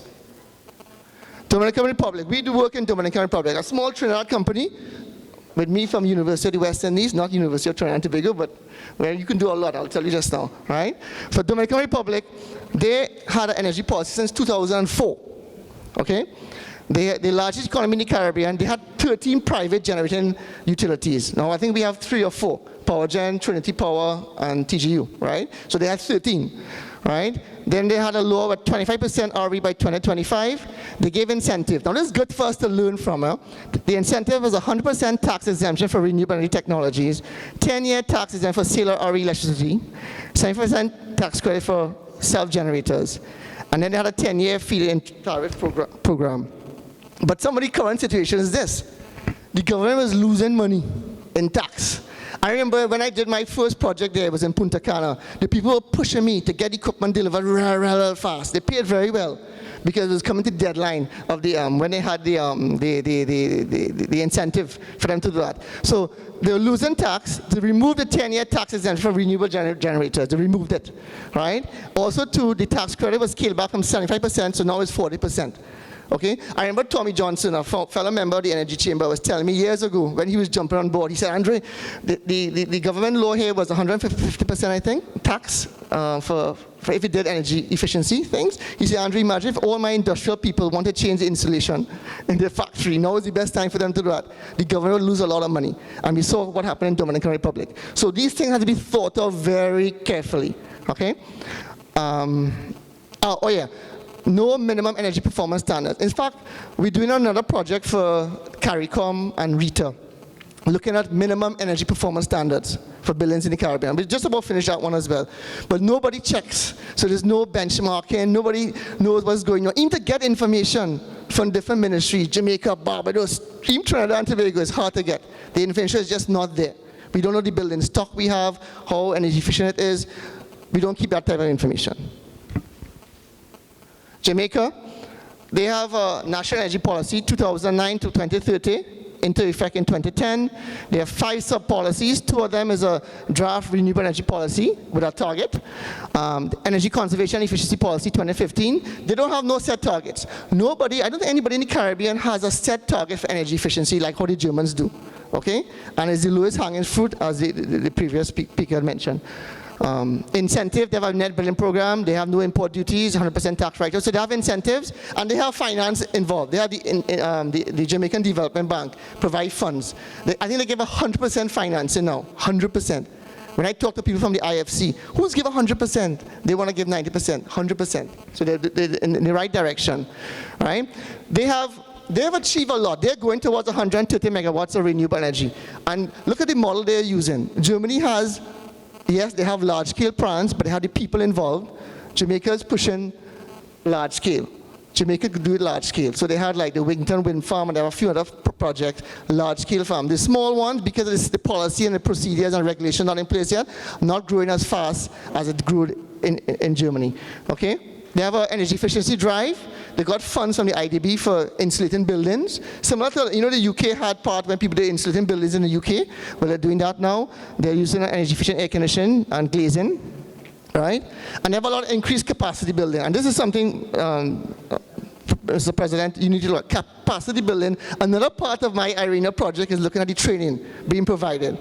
Right? And I could talk about that's a different story, okay? But training needs to be done a lot, because what is being done now is insufficient to grow the industry in the Caribbean and increase renewable energy and energy efficiency financing. So look at Trinidad and Tobago. Oh yeah, this is a project we're doing. I just want to mention it with it's the Obama project, the Energy and Climate Partnership for the Americas. It's with the Florida International University. We're doing with FIU, and they look at 3 cities, Port of Spain, 1 in Chile, and 1 in Brazil. And the results, some preliminary results we got from that. We look at how to save energy. Now, this is a horrible site. If you go to Germany, you're not seeing this. It looks pretty. But if I went to Germany, Frankfurt last year, you ain't seeing this. No, they're smarter than us. All right? But basically, it's all here, but it's a project we're doing, and we do some private projects in some government institutions. And basically, we got over 30% energy, low cost, no cost. From low cost, no cost, and we got over 30%. In one health center, we got 39% energy savings from simple little things. So we cannot write out energy efficiency. In fact, my company does energy efficiency all through the Caribbean. I realized I can even survive on energy efficiency here in Trinidad because we waste so much. Okay? Discussion and conclusion. So from what I've seen from our IRENA study, there are a number of things, right? You need a working energy policy. You need incentives. You need disincentives. You need capacity building, financing, continuous review of policies. You need to review and see where you want to make changes. You need ESCO development. That's a new thing now we are seeing. In fact, some of you here probably going to the St. Lucia next week for ESCO training program. And you need codes and standards. So I have young teenage children. For the younger ones here, there's this lady called Megan Trainor who does singing. And she has a song called No. So I call this my Megan Trainor slide, right? Do we have working policy? No. Do we have incentives? Well, I couldn't say no here, because you can't get back when you do a slow water, you can claim back tax. So I small yes there, right? Do we have disincentives? No. Capacity building? We have some, but Mr. President, I've done a study of all the training towards. Even I was secretary of AEE in Atlanta in the 1990s. There's a program that Lockjack, and anybody from Lockjack School here? right? They run and they train a lot of people on energy auditing. And I also train people, MSCs with Dr. Harak Singh in physics department, some of my students here, right? And I know energy auditing. And so Lockjack did, and I think 35% of the 60 people passed. I was sitting next to one at a UN conference last week, and he told me how the first 2 days in his 1-week program, he said he didn't understand anything. And then he went on the internet and read about it. But I think he passed. You can't learn energy auditing in 5 days and do an exam and pass, right? Even my students, some of them, only those who are the engineers, put their hand in the panel. The others didn't want to put their hand in the panel. You know, so there's a lot of things that you cannot be certified and carry that name out there. And, you know, so it's a big opportunity for the university. And I see it all through the Caribbean, right? The quality of the people being certified is not there. You all need to take up the challenge. Financing, no. Policy review and updating, no. ESCO development, maybe a small yes, but no. And codes and standards, no. Right, so we have nothing. All right, yeah. So conclusion, they asked me to talk about 10% renewable energy by 2021. Is it possible? Yes, it's possible, right? That's why I have always said, with large-scale utility renewable energy, if you have the money, you could do anything, right? You have the money and you have the land, you could put down renewable energy and finish it in 5 years' time, right? But to get the way that the Germans did it, it takes time. Do we have the will, the first speaker said that, to do it? I don't think so. Can we put in policy and adapt and stick to it? No. We did one 5 years ago, but the ESCOs, nothing happened to it, right? I'm speaking the truth, all right? So large-scale utility is probably the best way for us at this time. All right, so before I end, you want to know who's Andrea Escalante? Let me do a little marketing here. We have done renewables. Energy efficiency is our thing, but we've done renewables. The first solar building in the Caribbean in 30 years, because Tom Adams did one in 30 years. We did a digital headquarters in Kingston, Jamaica. A solar air conditioning, 150 tons. We did that one. Not feasible, but we did it. Digital wanted to do it. The first biomass cooling project in the Caribbean is in Dominican Republic, Santo Domingo. It runs on biomass, 1,600 tons of cooling, which is about 4 times this university, 3 times this university of cooling. We did it. It runs on wood chips, right? Biomass. We did it. Technologies there. The first combined cooling heat and power plant in Punta Cana. If any of you go for vacation in Punta Cana, you'll be cool with our equipment. They use the waste heat from the generator, right? And they pipe it, hot water from the waste heat, 4 kilometers to the different buildings, and we have our equipment cooling the people in Milia, NH Resort, some other ones as well. And Mona Campus, we have phase 1 of our combined cooling heat and power plant that cools the medical complex, the law faculty, and a whole bunch of other buildings down inside there. So basically, and that's the end of my thing. My presentation, I think it could be done, but large scale. To get it small, we have to get real serious to get small scale and get people involved. Thank you very much.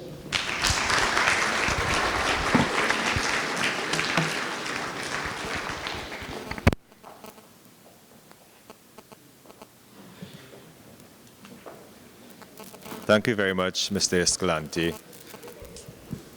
I just want to mention that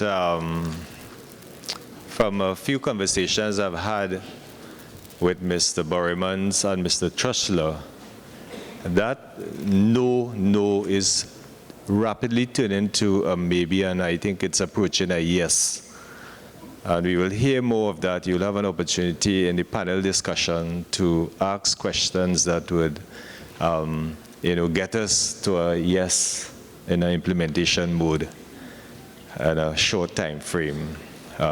Before we transition to the panel discussion though, I just want to invite Mr. Horace Abraham from GE International to share with us a few brief comments and a video, I think. Mr. Abraham.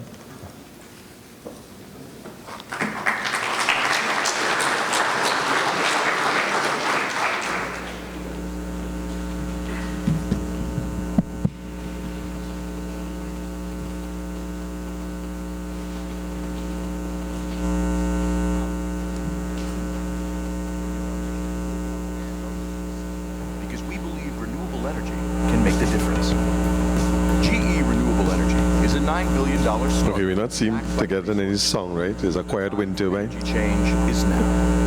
Our future depends depends on it. It is our mission and our business, because we believe renewable energy can make the difference. GE Renewable Energy is a $9 billion startup backed by the resources of the world's first digital industrial company. Here, digital capabilities enhance human potential. Our customers and partners determine our success, and every day we work to make the world work better and cleaner. We take the Earth's most abundant resources, the strength of the wind, the force of water, and the heat of the sun, and put them to work with breakthrough technology that unleashes their true possibilities. We see the promise of renewable energy everywhere we look, and we'll help deliver that promise wherever and however the world needs it. Together with our customers, we are building a better world by proving that hydro, wind, and solar technologies can run the biggest economies and reach the most remote communities. No one should ever have to choose between affordable, reliable, and sustainable energy. Our team has the courage, scale, passion, diversity, and resourcefulness to take on this mission. GE Renewable Energy exists to change the future of energy.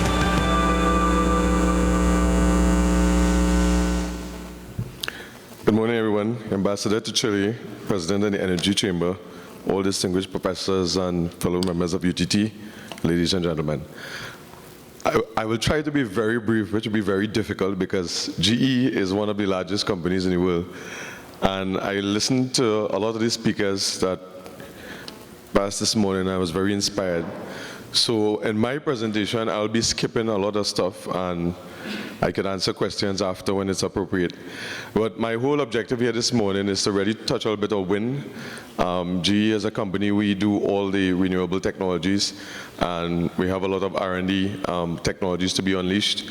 But today is really the beginning of I would say the dawn of a new era. We have been talking about renewables for a long time in Trinidad and Tobago, and everybody, as Andre said, and many of the other speakers, is talk, right? We kind of look at it differently. We are ready to go forward. As GE, just last week, we won a contract for a 450 megawatt wind farm in Australia. That's just an example of different ways that countries are moving forward. One of the main things that we see different as GE and going forward is a lot of large manufacturers are not taking risk to go into renewable energy. We have changed our way forward in terms of policy making and as a company of how we see renewables, and we have decided to take risk. And one of the ways that we help companies and countries is not so much to come as a manufacturer and just do the projects. We actually work in conjunction with the governments, EPCs, private stakeholders, and all aspects of renewables. So I just want everybody to know that I'm not here as a competitor. I'm here as one of the companies in the world that develop technology, and we also want to help Trinidad fast track that 2021 goal, which is, as you know, is very short. Okay, I think I could skip that, but the only thing that's relevant here is the amount of wind turbines that we have installed globally. Most people would find that astounding. Reason for that is GE has acquired a lot of companies over the years. So in that 30,000, there are a lot of companies from the smallest wind turbine go up to the largest models that we have online now. This is typically the model we use. A lot of people keep asking me, what is the prevailing winds we need to have in Trinidad for wind turbines? I want everybody to understand, and going forward, all of us are stakeholders in this whole process, that is far from what we need to know. To really build an efficient wind turbine network in any country or any atmosphere or any particular part of the world, you need a lot of studies. You cannot take average wind studies and apply it globally and say, okay, yes, we could do 50 megawatts in the next 2 years. It does not simply work like that. We have to run multiple studies from onshore to offshore and different environments to be able to size the wind turbine that we need. So for instance, a lot of people tell me, well, okay, let's put a 6 megawatt turbine so that we could put 10 of those and get 60 megawatts. It does not work like that. We have to look at the terrain, prevailing wind, all the engineering studies, And it may turn out that you may have to use a 1.7 megawatt turbine or even a 2.5 to achieve your goal in terms of the efficiency. So I just want everybody to bear in mind going forward, let's be open to all the technologies that will come to us as a country, and be mindful that it wouldn't come down to the size of the machines or the renewable farms, but what is really right for us as Trinidad and Tobago. This is just 3 of the main factors that we use in wind. As you can see, the one that we're looking at regularly to employ is the 2 to 3 megawatt module. The actual nameplate, the rotor diameter, and the height of the wind is most important in selection. Some of the main things that we look at for operate and enhance is you have to detect your patterns for your anomalies, for the wind turbine data, do all the diagnosis of what I spoke about before. Your operational efficiencies are most important. Your annual efficiency production is the most important. Execution, as we know. This is some of the things we do in terms of operating the wind farms. Some statistics in some of the countries that have gone to wind, which all the previous speakers talked about a little bit in their speeches. This is typically the layout that we look at. This Mark V system control that you see as an example there, even this control system we use for the large and heavy industrial steam turbines, including hydroelectric. So imagine you have a wind turbine control system that you could use with all the other generators in the country. So that brings a lot of benefit in terms of training. Everybody can stock common spares. And these are some of the things that we look at GE. So whether we have wind, solar, thermal energy, we try to use common platforms. Okay, so what I wanted to touch on a little bit, that is just 3 slides out of 100 pages. We are going to be supporting, whether it's the university or the private stakeholders, and I know a lot of people will come to GE and ask us, how we can partner and so forth. I just want to say that the university is next to most of the partnering that we try to do, and we really admire the role that UTT has taken going forward. So we would like to partner with the university. And of course the chamber, we think that, going back to Andre's many questions, is it achievable in 2021? Yes. Is it achievable with the model we have in Trinidad? No. So one of the things that we do as GE is we partner with private stakeholders or private state partnerships, and we invest the money into the renewables. So what it does, it gives the stakeholders time for the projects to actualize. So for instance, you do a wind farm that may be a 20-year PPA. In the first 10 years or 12 years, the project will repay itself. And then you can turn over the project completely to whether it's TNTech or any private stakeholder operation. So that's the kind of thing that we need to be thinking with each, and this is not only GE, of course, there are other manufacturers that are our competitors out there. That's the kind of thing that we think would be an easier way to achieve the 2021 target. A lot of speakers covered solar energy. Believe it or not, we don't do solar energy under 1 megawatt. The reason for that is there's a very large market for that, but there's a smaller market for over 1 or 2 megawatts. So again, that means there's a level playing field for everybody to participate. What does wind and renewable need for thermal energy? Well, the dispatch factor for wind turbines is between 48 and 59%. So what's going to happen with the deficit of your dispatch? That means you still rely on thermal power. It means that the present generation that is installed in the country will need to become more creative. Thermal plants, even combined cycles, will have to be able to come on 6 to 8 hours a day and provide service. Now that's unheard of in our system. We have a baseload system in Trinidad and Tobago where TNTech dispatches the amount of power that is required. And there isn't any room for renewable philosophy right now. So nobody can visualize that, as one speaker pointed out earlier. But in many other countries in the world, they have already adopted these models where you have wind, solar, all the levels of renewables coexisting together with the thermal plants. So somebody would say, well, we have an expensive combined cycle plant that is cycling 6 or 8 hours. That doesn't make sense. Well, it does. That's the world in going forward. We have to adopt that change. We cannot rely on gas, we all know that. So this is the frontier that we're looking to make the change. And I just want, that's a message I'm really bringing as one of the manufacturers at any business. Our research and development into renewables is like $2 billion in the last 3 years. And recently we acquired Alstom. So even with the picture I showed you on the first page with 30,000 wind turbines, I did not add the Alstom turbines. And the Alstom turbines is between 3 and 6 megawatts. So we now have wind turbines from 1 megawatt to 6 megawatts and even 6.5, depending on the conditions. So that's my message. Thank you very much. I hope I was short enough. But in the future symposium, I certainly will participate by bringing more information to the table publicly. And I hope that will help grow the philosophy that we want to engage in by 2021 and for the future. Thank you very much.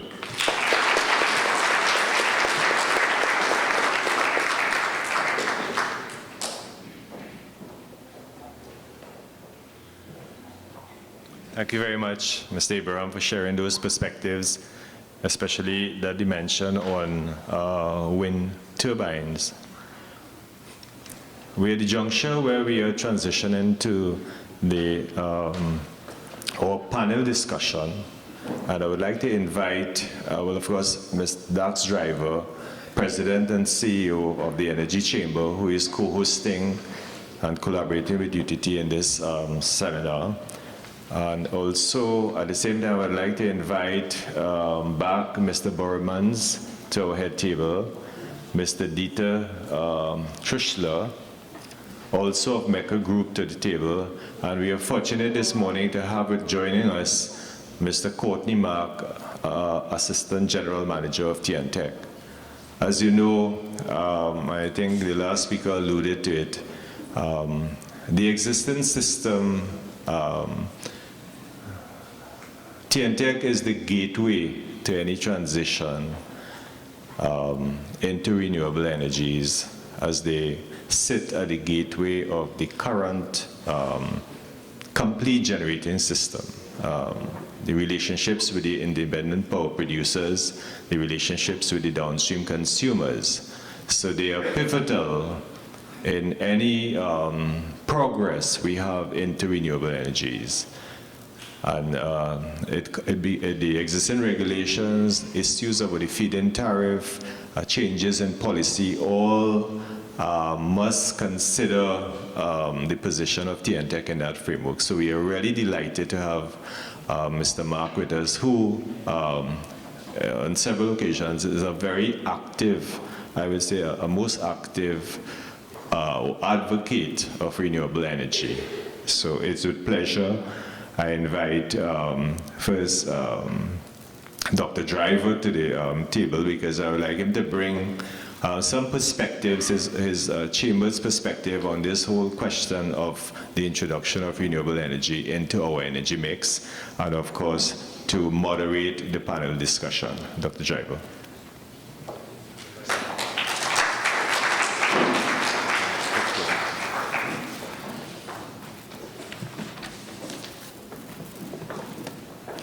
Well, good morning, ladies and gentlemen.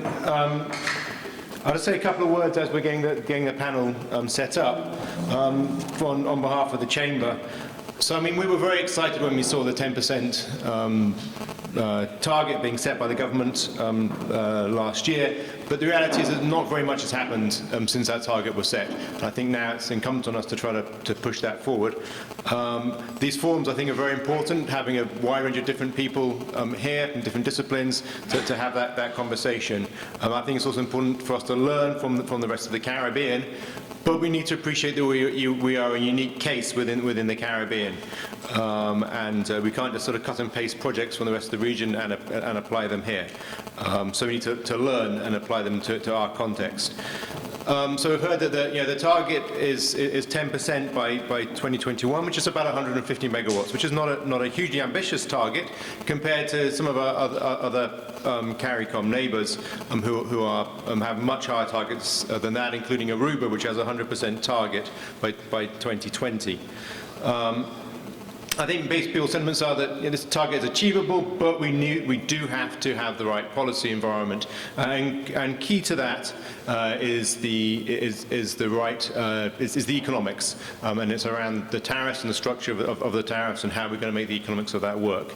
I think that the current economic situation facing the country actually makes it more achievable, because actually people are thinking in new ways because of the problems that we're in. I think our current gas shortage also makes it people thinking very carefully about renewable energy. We cannot put valuable molecules of gas sold at a very, very low price into inefficient power generation. We cannot afford to do that anymore when we have our plants in Point Lisas and we have Atlantic, which are major revenue generators for the country, short of gas. It just doesn't make any sense to do that. So I think that situation is actually creating that drive, more of a policy opportunity for looking at renewables.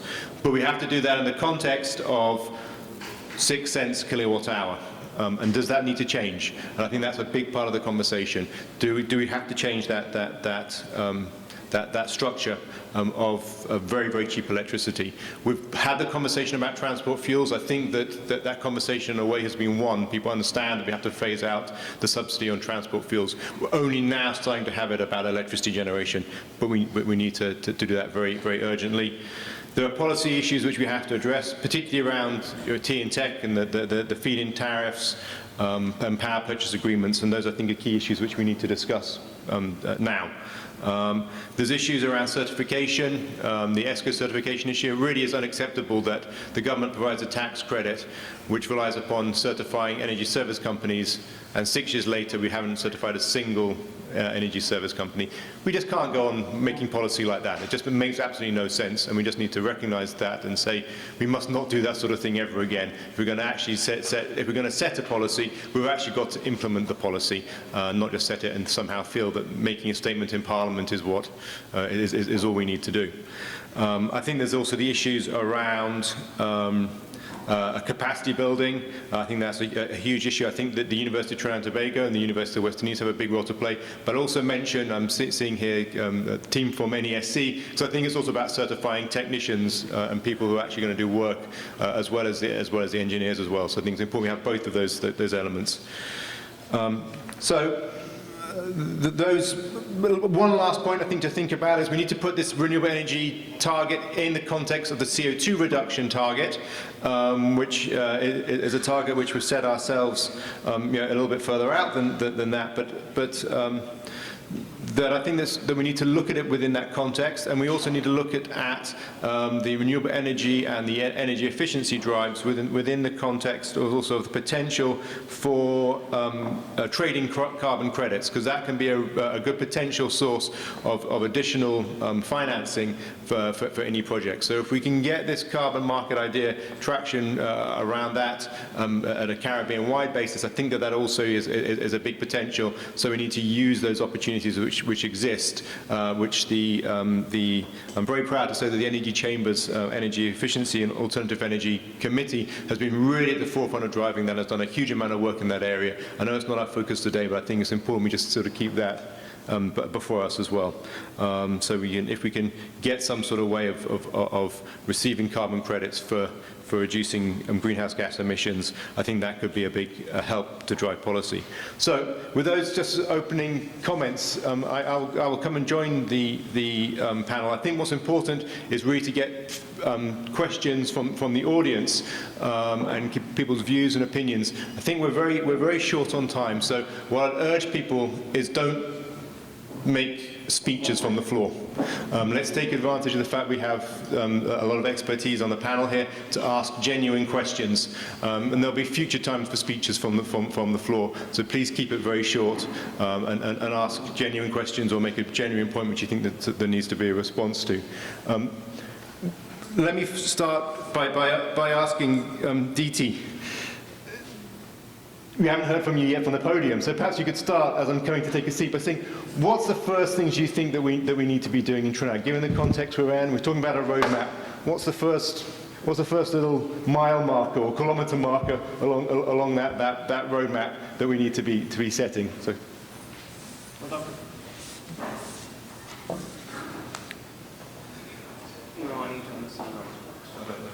Now I know how it works. Well, good morning, everyone. Thank you, Doctor, for the question. I come from that country that one of the co-speakers was mentioning. I'm coming from Germany, being very proud of what the country has achieved. So answering that question very quickly without giving a speech is what we have seen not only in Germany, but in many other countries as well. And I go as far as India, where we are present. I go to places like Pakistan, Africa. Roll out solar to the public. Don't make it a utility issue with utility-scale products. Make solar a social problem, and make it a social solution, and make it a social investment. Because in my country, and excuse me for saying that, very few people walk around, I'll do solar because I believe so much in the carbon footprint or global warming. That is part of the mix. It's part of the soup. But it's definitely not what gives the soup flavor. The flavor in the soup is, it makes money. And if that incentive can be put into the public, that you say, I'll generate renewable, sustainable energy, and I find a place for it to go, in a proper environment of social economic structures, then you have the first major step of getting renewable energies into the country. What do I mean? Create a feed-in tariff scheme, or some kind of a net billing, net metering scheme by which every one of us can put solar on his roof and benefit of it, either directly by using the energy or by putting the energy to the availability of somebody else. Well, I think that leads straight to Courtney to perhaps respond to that and see from a Trinidad perspective, of what's happening here and what the moves are. Okay, thank you very much, and I must recognize the invitation from Mr. Prem Nanlal of the UTT in considering TNTech to be here this morning, and I can see a lot of the discussions centered around the role of TNTech. Let me just first of all define TNTech in the context, in a national context. TNTech is a creature of statute, and TNTech is governed by certain laws. And TNTech has a mandate to provide the citizens of Trinidad and Tobago with the most affordable supply of electricity to benefit the country as a whole. So TNTech has and we find ourselves in a country where we are blessed with certain natural resources, in particular natural gas, which is the stock feed for the production of electricity. So TNTech's affinity to natural gas is a somewhat true and reflection of all of us in here. We do in fact have an appetite, all of us in here have an appetite for cheap electricity.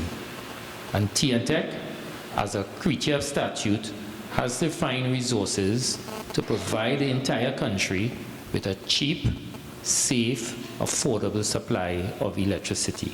That's one. Two, TNTech, through this statute, owns and operates the national transmission and distribution network. The only people who can transmit power through that grid is TNTech. At this point in time, the way the legislation is made up, no entity can wheel power over the grid to sell to another entity. So whether it was a renewable energy resource or fossil fuel, you could not decide that you will trade with somebody by selling that power to that person through the grid. So TNTech must buy all the power and must transmit the power. That's the second consideration. The third consideration is the TNTech Act is described as enabling legislation. And what that means is the powers that TNTech have within the Act are clearly stated. And if something is not stated, it does not mean it is implied. If it is not stated, then you cannot do it. And for you to do it, it must be stated. So then how does renewable energy fit into those things I've said? Renewable energy is more expensive than fossil fuel energy. And TNTech we are aware that at some time in the future, an open access policy will come into effect because renewable energy would plug into the grid and we will not discriminate over one form of energy from the other, save and except that we will be required to prove to our regulator that our choice for the infeeds into the grid have been optimized, that they bring the maximum value to the customers they are intended to serve. So with that open grid, open access policy, TNTech has already developed a set of guidelines entitled Wiring for Renewables, and that has been in existence for more than 3 years, which will indicate, it targets the consumer to say what provisions must you put in place to receive renewable energy or to transmit renewable energy onto the grid. And that was done in consultation with a number of stakeholders, including the regulator, the Government Electrical Inspectorate, and several other key stakeholders. So some policy framework is there. So Andre, that should be encouraging. There is some kind of framework. TNTech would have also embarked on small pilot projects involving the UTT at the Omera campus and at our locations at Mount Hope, where we would have set up some PV cells, and we have these grid interconnected on our system right now. And we have proven that net metering is working, and we have been measuring the energy we're getting from these cells. They're just 4 kilowatts, but they prove that they're working. But in terms of the enabling legislation, you will then say, well, why can't I too just go and install PV panels on my roof and then sell electricity back to the grid?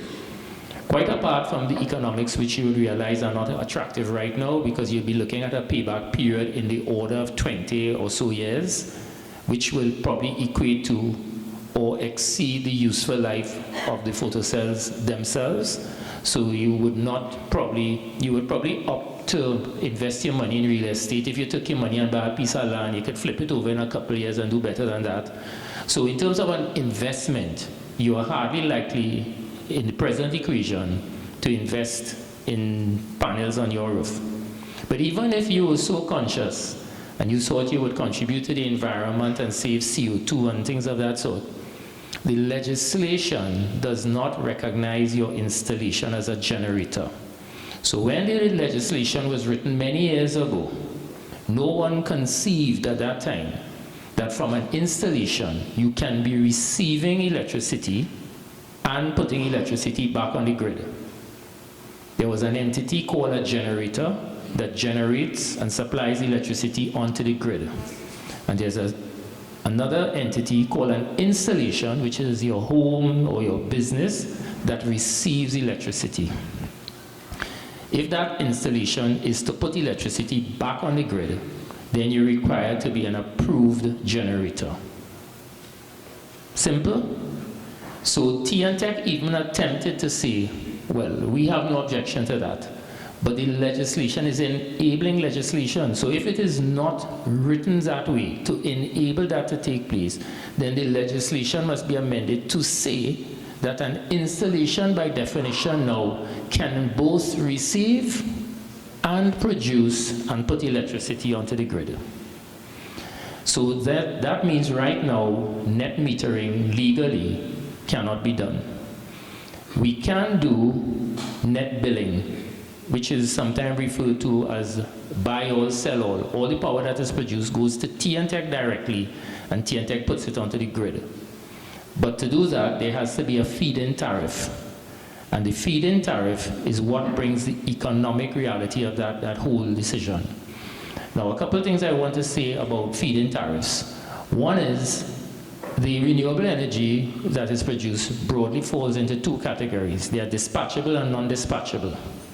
Dispatchable are the ones that are predictable, they are continuous, and they are akin to fossil fuels, because as you need energy, you pump more into them and you just get energy.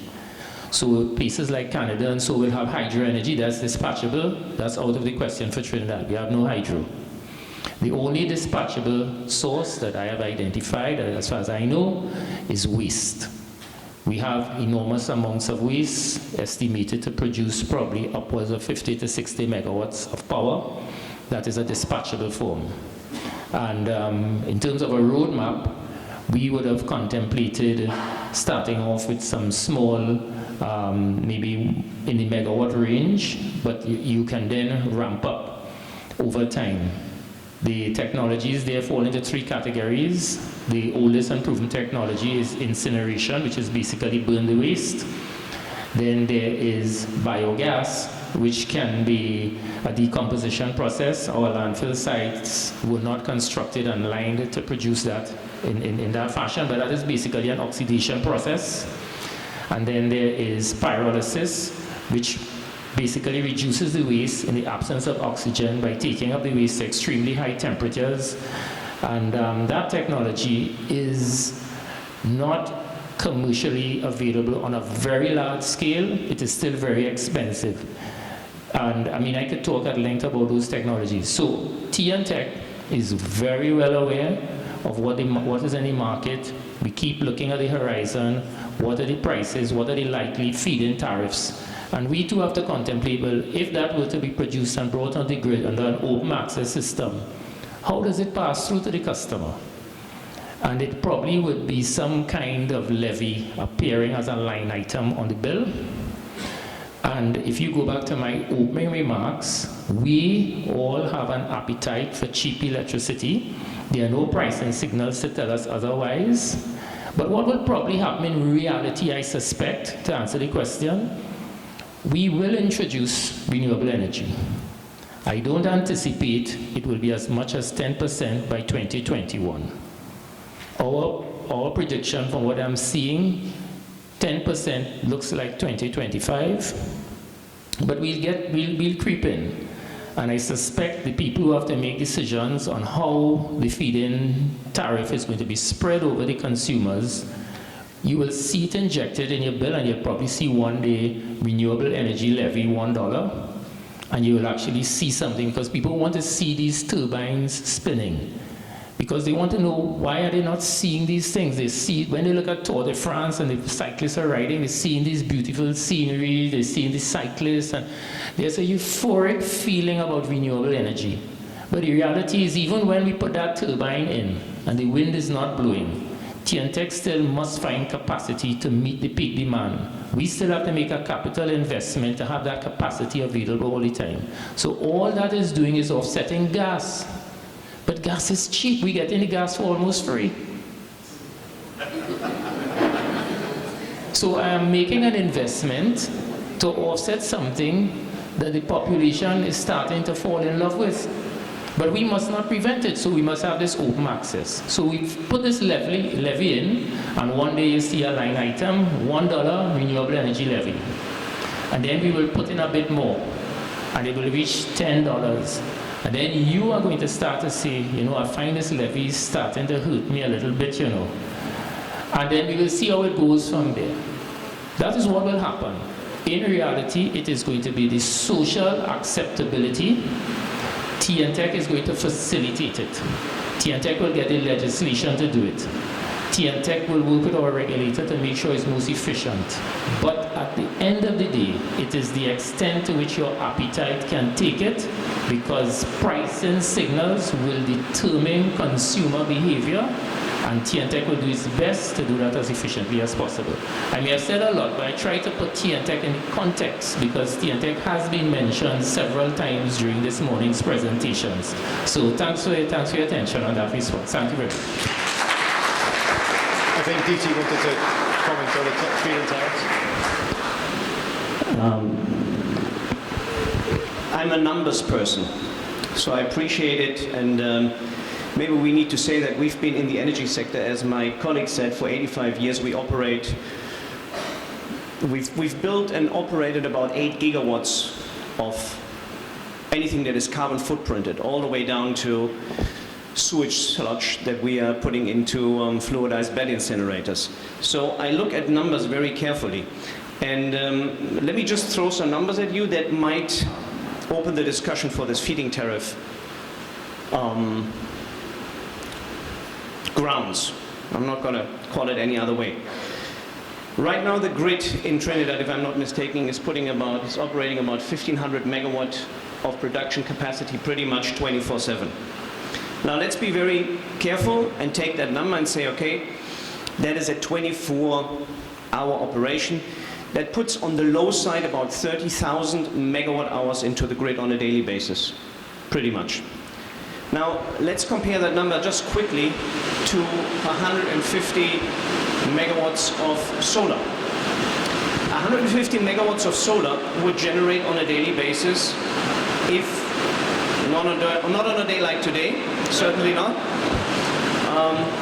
would generate, and we can substantiate that with the numbers, and my colleagues certainly will know that, the radiation levels you have in Trinidad and Tobago, it's about a factor 4. So while you have 1,500 megawatt working 24 hours, you will have 600 megawatts, and I'll make it very simple, working 150 megawatts working 4 hours. That is not totally correct, it is over 8 hours, but you get about factor 4.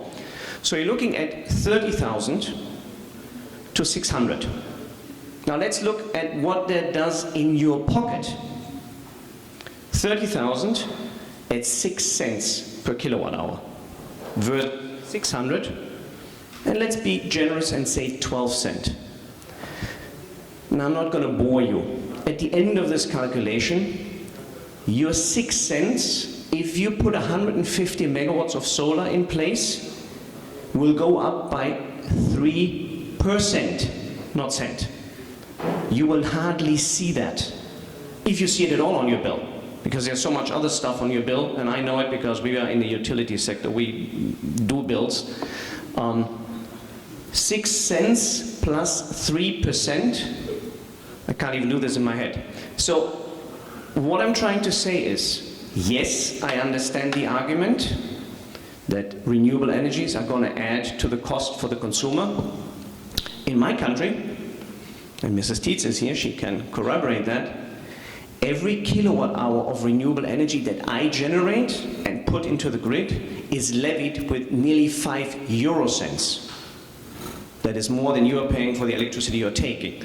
So the result of putting 150 megawatts at a feed-in tariff that is double the cost that you have today into your grid and starting renewable energies here and socializing renewable energies is not going to be visible on your bill. And this is simple numbers. This is not dream world.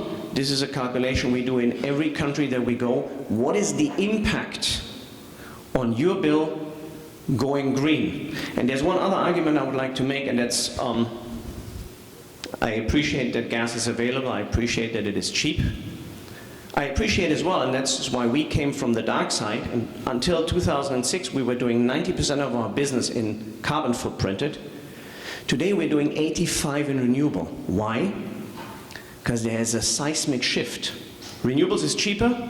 Investment into renewables was tenfold over the last 10 years compared to carbon-based. And there is a deadline to carbon-based energies being available to burn them. I'm not saying they're running out. I'm just saying they will become so precious for other stuff that we need it for, chemical industry, plastic industry, medical, that it doesn't make sense to use something that is very precious to display something that is freely available.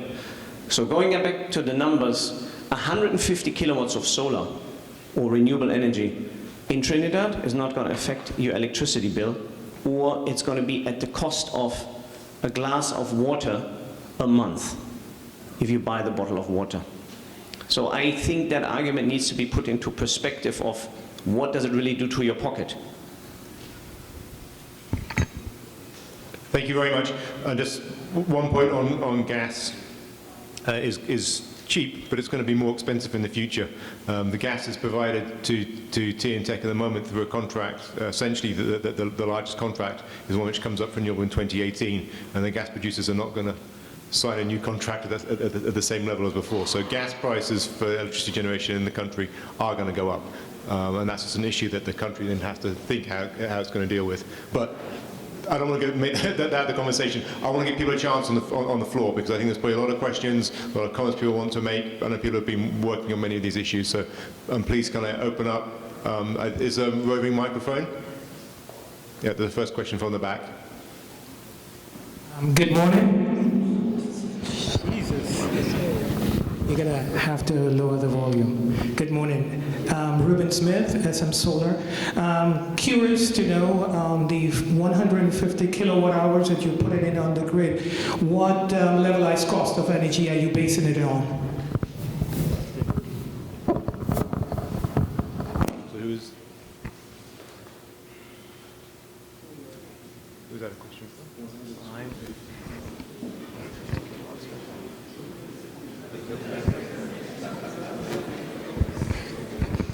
So if you were referring to the 150 megawatts, that would be sort of the target, which I assume is what you said. We will be looking in the region, and again, looking at what we've done in Antigua and now in some other countries like Jamaica, you're looking at anything between $1,300 to about $1,800 a kilowatt peak installed.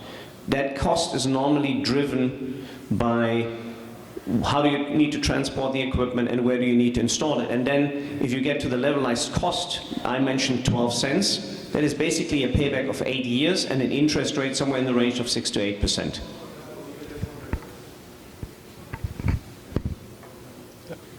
Questions? Good morning. My name is Elias Mitchell. I represent UTT, and my question is directed to the TNTech representative. How feasible is it to implement a waste energy plant in Trinidad at this current time? That's my question. Okay, thank you. Well, I did indicate one of the advantages with waste to energy is that it is dispatchable, so that you don't have to duplicate the capital investment in fossil fuel plant to meet demands if it varied, like the sun or the wind, as the case may be. But of course, we have a waste disposal challenge in the country. So in terms of the environmental impact, it assists in the whole question of waste management, waste disposal. And there are other products, depending on what technology you use, that can be blended to make fertilizers and other things like that. So there is an opportunity to benefit not only the cost of energy. In terms of feasibility, it represents a higher investment cost. I would, in the order of 3 times as high as the equivalent solar and wind, so that you don't get benefit for nothing. So you're going to be investing a bit more, but you're going to be saving on gas. You're going to be pushing back your capital investment on generation, getting rid of some waste, reducing your carbon footprint. So you have to really do a full production simulation. But I can't put a dollar value because the technologies are so varied. But in terms of order of magnitude, at 6 cents a kilowatt hour, 6 US cents, I would hazard to say it would be at least 6 to 10 times that figure. But the point that has been made is, for small amounts, even if you paid 6 to 10 times for, say, 50 megawatts, that blended in to a grid that is using in excess of 1,300 megawatts at present, and spread over a customer base of 450,000 customers, that line item may appear to be $1 on your bill. And if in terms of social impact, and it is sold correctly, and we see a change in our environment, and you buy into it, then paying $1 more, you can be proud to pay that. And TNTech will do everything to allow that to pass through. But we cannot carry it. TNTech cannot just bring it in and carry it.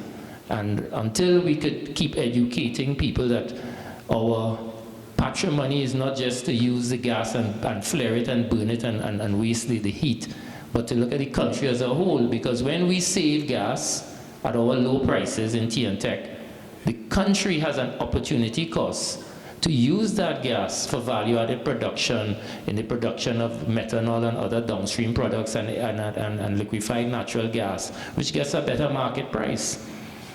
You know, so people then will, well, what benefit it has for me? What benefit it has for me?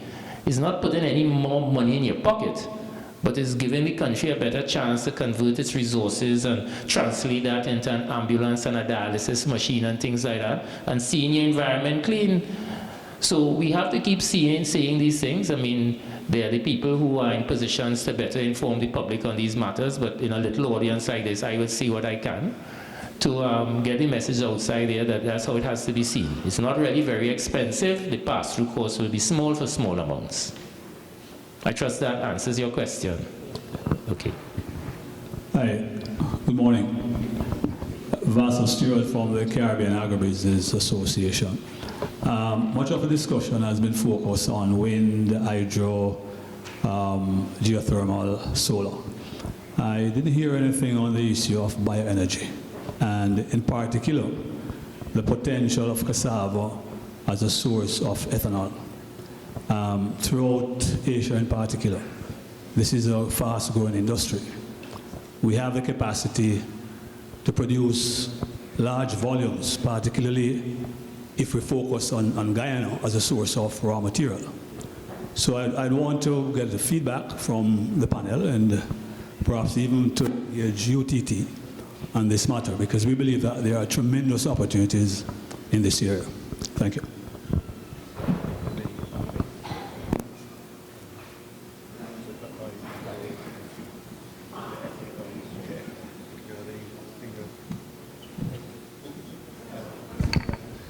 Okay, you said biofuels, did you?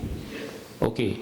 Well, biofuels, apart from, well, biofuels are made up of biogas and biofuels. The biofuels are usually of a liquid nature, converting anything that has starch and sugars in it, so you can use corn, soya, potatoes, what have you. Algae is very rich for producing biomass. The only challenge there is it takes enormous amounts of land to rotate crops to produce biofuels. Predominantly, you're talking about ethanol when blended with other liquids, including diesel and petrol. So you would see fuels like E85, ethanol 85%, E10, and other mixes that would exist. But then you have the competition with food. I mean, you have to be realistic. If you have limited land space in Trinidad, you have a high food import bill, people don't want to go into agriculture, they're competing with CPEP, and so on. So if you look at the TNTech roadmap, you will see nothing about biomass inside it, because we can't be unrealistic. We place ourselves in a certain society, so you will see nothing about biomass in our roadmap, because TNTech does not predict that that will come quickly. Because if you can't feed yourself, you're not going to plant food to burn it in your gas tank or in a generator. That's the reality. So we have not included it. Good morning. Johan Seider with Scitech Limited. Question here addressed to Mr. Courtney Mark, who is the only government entity representative on the panel today. First of all, it's heartening to hear that it sounds like TNTech is really ready to go. You are well prepared, you know all the technologies, so very good news on that front. It also sounds like your hands are in a sense tied behind your back. So my question is, given where we stand today on the 28th of June in 2016, what are all the steps that are required now before we have the first systems commission? Which government entities would need to be involved? And who are the key decision makers that people in this room can then turn around? So if we can understand what that series of steps are, sequence by sequence, and who the decision makers are, who need to be involved in this, we could understand better who is it really we need to influence and what can we do about it. Thank you. Okay, so I'm going to answer, I'll give you the steps in a very simple sequence. So TNTEC would have done research. TNTEC understands we have to prepare ourselves to have the grid ready for interconnection. One, there is no technical challenge that is going to be facing TNTEC to incorporate renewable energies into the energy mix. None. The effects of these small amounts of energy on a grid that is large and stiff will present no challenges in terms of voltage fluctuation, frequency, or anything of that sort. So technically, there's no issue. The next step is the legislation needs to be amended, and through the Ministry of Public Utilities, the offices of the legal officers have prepared draft documents that are in the queue for the legislative agenda, and as far as I know, they propose to have those presented during the course of this year. And I'm pretty certain that they will do it before the end of this year.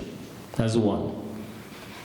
Two, our regulator will advise on the mechanisms to allow a feed-in tariff to exist, since it will impact on rates and how rates are presented on bills to customers. With those two steps, and with the oversight of the Ministry of Energy, which agency would have set the roadmap, informed by TNTEC and other stakeholders, I have indicated early on that the 10% at the rate we're going now does not look realistic. But I suspect by 2021, but I suspect we can approach that by 2025. Of course, if actions are increased, if action is increased and more push is made, it is possible to do it in 1 year. If you want to just bring in a set of renewable energy and put it, the installation is not the problem. I'm just saying that I believe in a realistic way, we will reach close to 10% by 2025 if those next two steps are taken between now and the end of this year.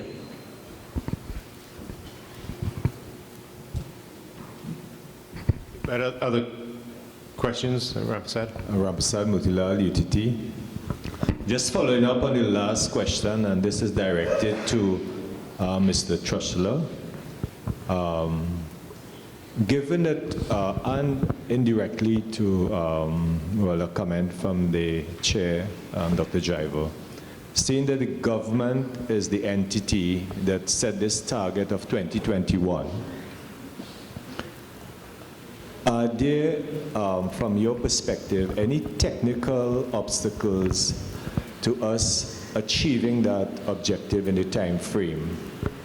And if no, what are the options you would recommend for us, or the path you would recommend for us to follow, whether it's domestic application installations, maybe small, medium-sized installation, or large installations by the independent power producers.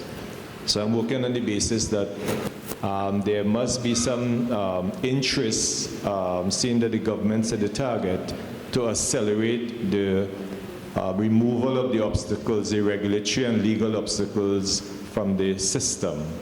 So I'm looking at the technical aspects and what you can recommend to us in terms of a map to get to that objective without having the target slide. Well, thank you, Professor Motilal, for the question. Even I speak now against possibly our own business interest. I will identify which we think would be, not only in this part of the world, but nearly in every part of the world, the most advantageous way to proceed. And there's one massive benefit that Trinidad and Tobago has, and the gentleman from the utility pointed it out. 150 megawatts of solar in the grid of this country will not be felt by the system. Like in other countries, when you look what we've done in Antigua, 10 megawatts into a 50 megawatt grid, this is where you need to start wrinkling your forehead and say, how can I possibly avoid issues with frequencies or voltages? Having said that, and I think being all of the same opinion that 150 megawatts are not really going to infringe on grid stability in whatsoever way, we see three possibilities of achieving this goal. The biggest obstacle, and I want to point that out beforehand, and I was very impressed by your presentation, is a simple regulatory issue. Regulations need to be in place. There needs to be a political will to put regulations in place that do allow for solar to go onto the grid and to identify a commercial system under which this can go into the grid. What do we see as the most advantageous way to do this? I said this before, socialized solar. Allow anything up to a certain kilowatt rate, let's say every private household up to 5 kilowatts, every business up to 50 kilowatts, to build and operate their own solar system under a take-and-pay agreement, where the government basically instructs the utility to buy this electricity under a certain rate that makes it financially feasible. And I mentioned that I would look at that, and we've done a little bit of a financial model. This would be somewhere in the range of between 10 and 15 US dollar cents. You have a payback of anywhere between 5 and 10 years, depending on how you do the system. That is sort of the horizon that normally a private investor would not shy away from. So if you roll out such a program and you create the incentive to the public to do that, the 150 megawatts, which is then, when we look at 5 kilowatts per system and we say we only limit this as a government to private households, you're looking at something like 30,000 installations. Just imagine what this does for the workforce. Just imagine what this does in capacity building, economic income, job creation. That would be one program. The other program is to say, well, I want to have larger, and this goes more into the direction what we would do, 5 to 10 megawatt distributed solar all over the country. So I identify a couple of sites, I tender them, and I have either under a PPA scheme or whatever scheme, I have larger corporations coming into the country and building these facilities and operating them, whatever scheme that is envisioned. This would achieve the same goal within the 4 years that are remaining, provided regulations were in place this year, tendering would happen next year, and execution would have 2 years to take place. Is that feasible? I cannot judge that, and it's not my position to judge that. The last and certainly possible option as well, and this again would rule us out because we don't do these kind of large facilities, would say we do one 150 megawatt facility. Is it feasible in this country? Absolutely yes, because you've got some large power facilities where you can put a solar system right next to it, so it would again not disturb or require any high tension infrastructure. You can put 150 megawatts next to a power plant, and the power plant will be easily capable of eliminating any kind of influx. What is it that I would propose? And again, not in our most interest. Go the first way, socialize it, no investment necessary from the government, no complicated tendering processes. A lot of projects will create a lot of jobs, and a lot of businesses will not only have the execution of the project, but they need to be maintained as well. Even if you put only tier 1 equipment, it doesn't clean itself. The cars don't clean themselves, the motors are not being overhauled by themselves, the oil change doesn't take shape. And don't let anybody tell you that solar has no maintenance. It has very little maintenance, but it needs maintenance and monitoring, as one of my colleagues pointed out. We have a monitoring platform. I can see basically on my iPhone every one of the 400 megawatts effectively broken down into kilowatts in operation. So this is what I would propose to do if it was my position to make a judgment call. Socialize solar and put it in place with a proper feeding tariff system. We had a couple of questions there. Do you want to just go ahead? Hi, good morning. Roger Bisessa, RGR Energy. Question to the panel, particularly the MECO group representatives. At the first presentation this morning, the next 5 years were referred to as the 5 urgent years. From the MICO's group perspective, could you share some thoughts in this 5 urgent years in terms of training programs that you would recommend for Trinidad and Tobago? Things like internship for students, or even funding for research for a country that's now in its early stage of a renewable sector. Thank you.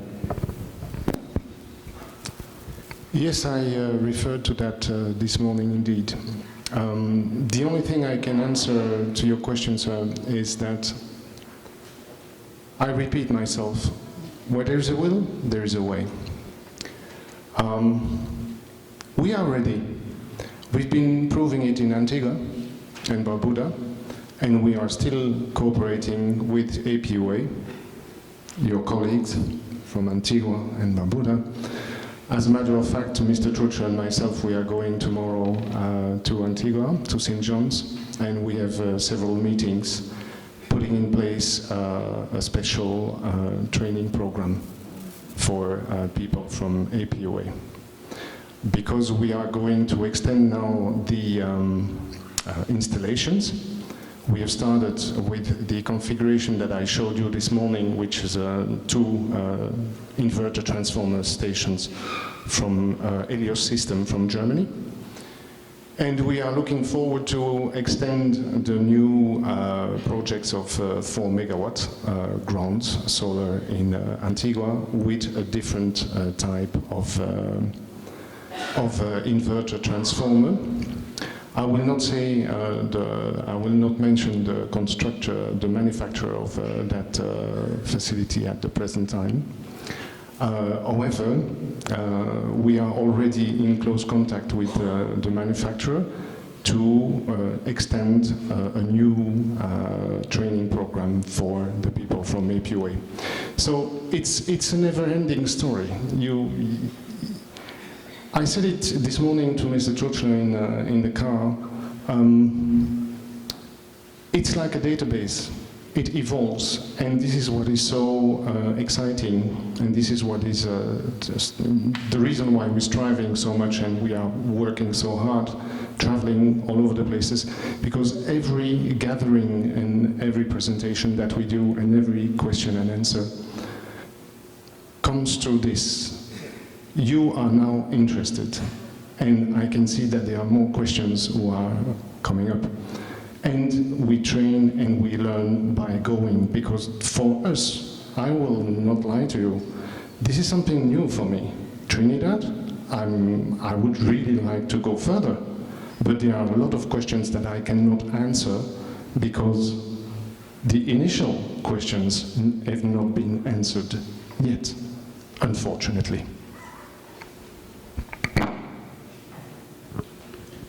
Good morning. My name is Ian Smart of Smart Energy Limited.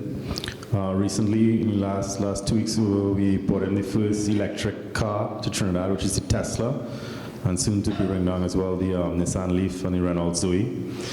Now, we want to do more than just providing the cars. We want to install the charging station network, in particular for the Nissan Leaf, which has a shorter range. Now, the way the charging stations work is the economics of it doesn't allow for the company that installs them to make money off the charging stations, because the costs of the charging is not much money. So it's going to require a relationship with either the utility or some organization to help sponsor or subsidize these charging station networks. So my question is it going to be easy working with TNTech to get this thing installed quickly, or is it going to be a headache? I must thank you for the question, because TNTech is a bit ahead of the game in that the UTT has actually procured a bus, a sizable bus, and efforts are being made to license that at this point in time. Without going into those details, TNTech would have done the research to determine what are the guidelines.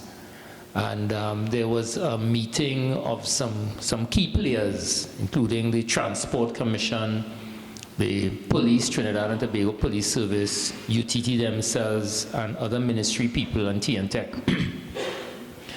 The Transport Commission basically said to TNTech, could you provide guidelines that would allow us to understand what are those requirements so that when the vehicle is to be licensed, that would be one of the considerations.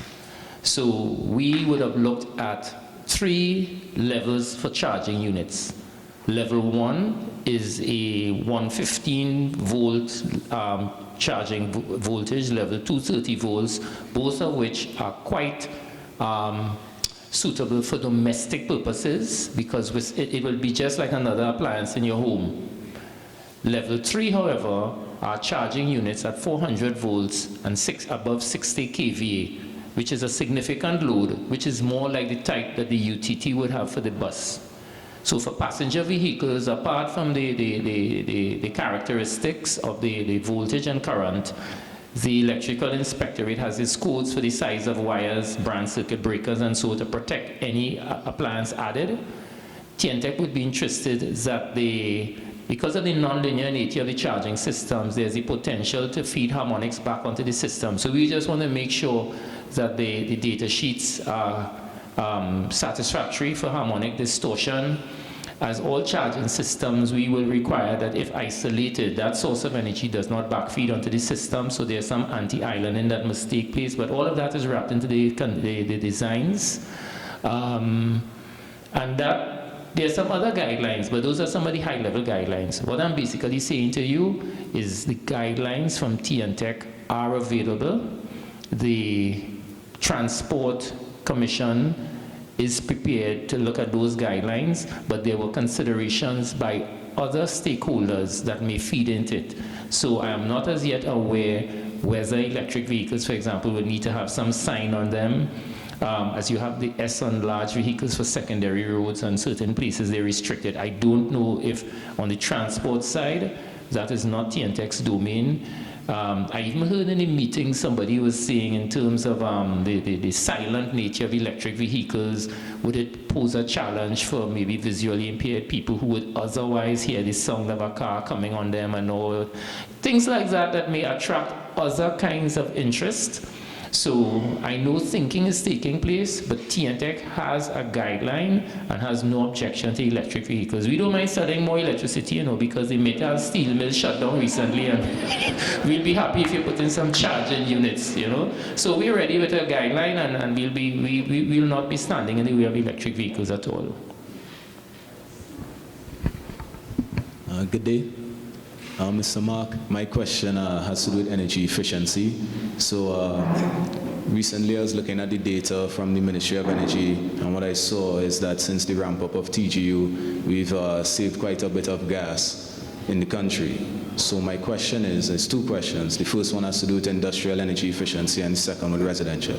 So with regard to industrial energy efficiency, are there any barriers to the other independent power producers from improving their energy efficiency with regard to things like commercial arrangements, maybe take-or-pay agreements, etc.? That's the first piece. The second piece has to do with, I was also looking at some data that showed that quite a bit of people in Trinidad and Tobago sit in the highest tariff electricity band. So, we have, I think it's 26 cents, 32 cents, and 37 cents. About almost 50% of people in the country are sitting in that over 1,000 kilowatt hours, so bi-monthly. So the question is, what can be done by way of government incentives or anything like that to educate and improve the level of energy efficiency from a residential point of view? So those would be the 2.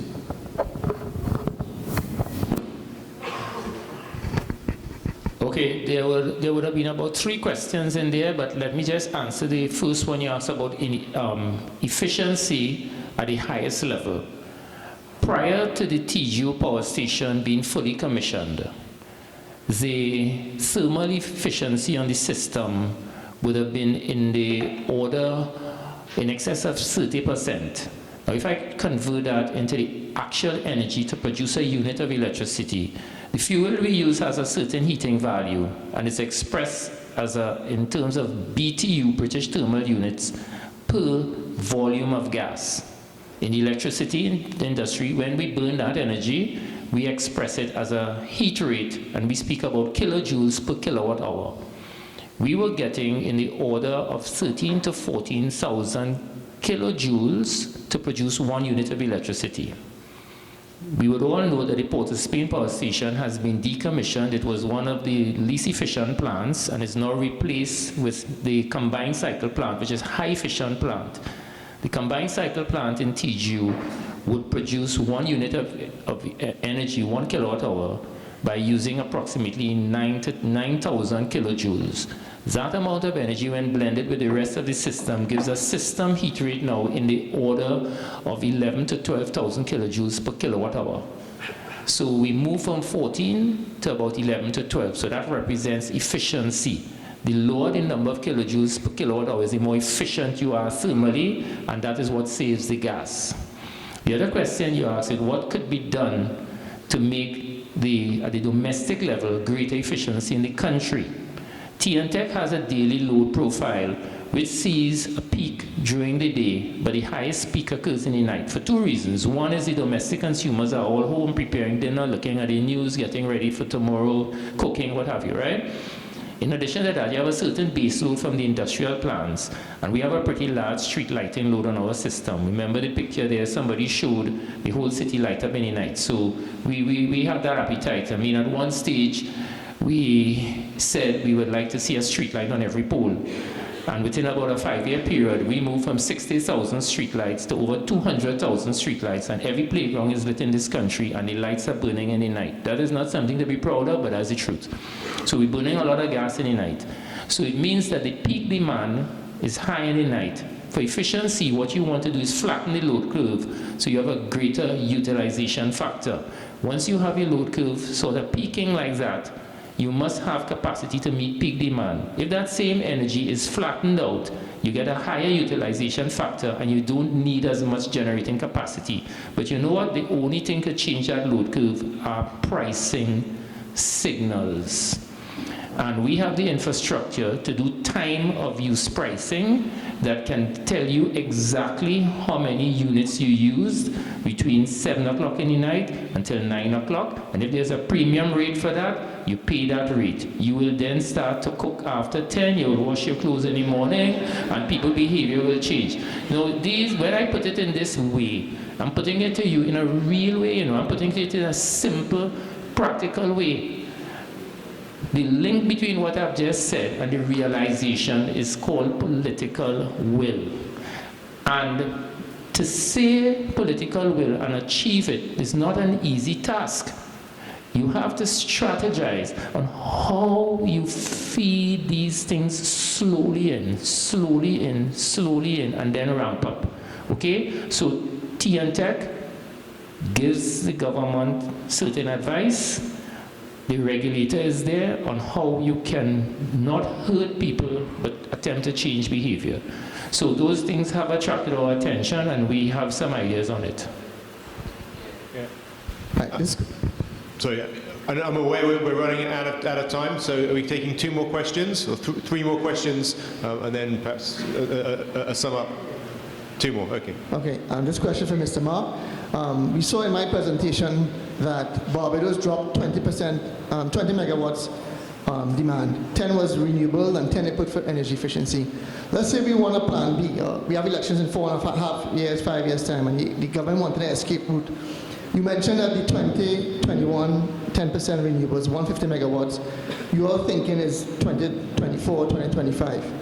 If the government were to say, well, I meant renewable energy mean energy efficiency and renewable energy, do you think they will achieve the 150 megawatts if they combine both the renewable energy and the energy efficiency in terms of reduction in demand and renewable energy?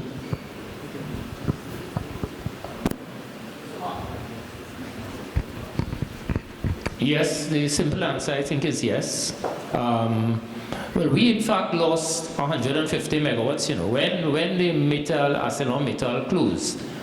That load in Barbados, the whole load of Barbados, that's what that represented. That one plant represented the entire load of Barbados. And that's what we lost. But interestingly, 2 things happened there.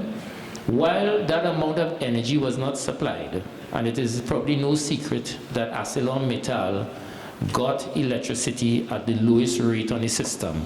Suppose economies of scale, they take a large amount, they had a low rate. It meant that we had power available to actually sell at a higher rate. But you know, consumers continue to use more electricity. There is actually growth in the domestic demand for electricity because the price remains the same. We didn't see the downturn that took place in 2015 and all the signals. It didn't really change the energy consumption patterns as seen by TNTech. So that gap is not as big as it looks. So energy efficiency has to be driven at a national level. There has to be a combination of energy efficiency and incorporation of renewables. So the simple answer to that is yes, but the strategies to communicate that and effect it over some period of time. You would not see it happen abruptly. That I'm afraid you would not see. The last question. Yeah, this question is directed to Mr. Mark. What about starting the wind turbine philosophy offshore instead of onshore? Because the potential or the efficiencies for offshore wind turbines is at the highest.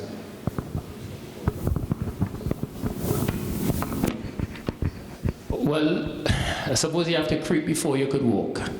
And I guess if we end up offshore, we may end up there. But TNTech did some wind surveys. You know, we installed 2 sets of anemometers in Tobago, one in the Speyside area. Actually, it's called Flagstaff Hill. That's when you go up from Charlottesville and before you descend down to Speyside off to the tip of the island. Excellent site. We have anemometers there and also at Ministers Bay.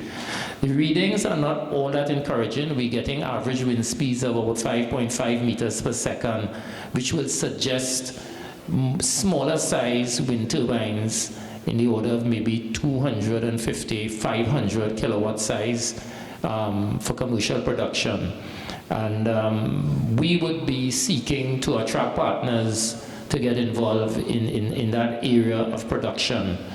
I suspect once we can land some energy, some wind turbines on shore at a lower capital cost, then I think we could venture to talk about getting into offshore. Because there's some little concerns about offshore. People feel that the impact on the aesthetics and, you know, the beach. Not that we're heavy into tourism, but it does take away from some of the ambience of the beautiful coastline, and so it's better to maybe sell it on shore first and then go offshore. So that would be our thinking at this time.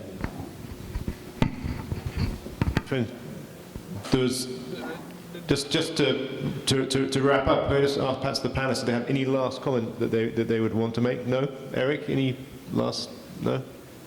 No? Okay. Well, thank you all very much. We're at midday, which is when we were due to finish. But I want to hand quickly back to Ramsad Mutala to bring some closing comments.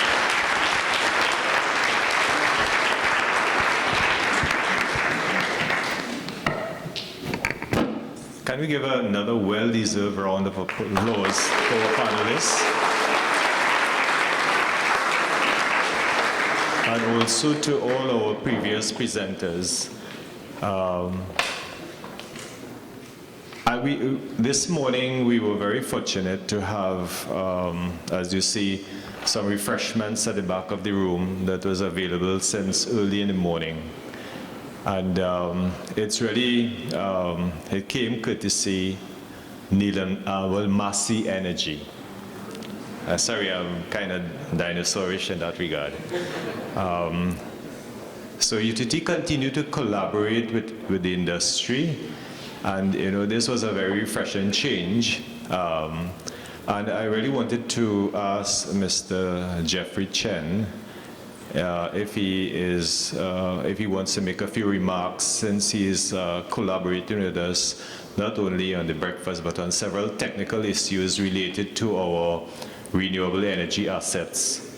Many of you will know we have, and in fact I just want to alert you to, after we close, you're invited to join us, visit our solar house. We also have, I think Mark referred to it, our electric bus. We hope to have it licensed very shortly, but it can drive into a secure compound not any public roads yet.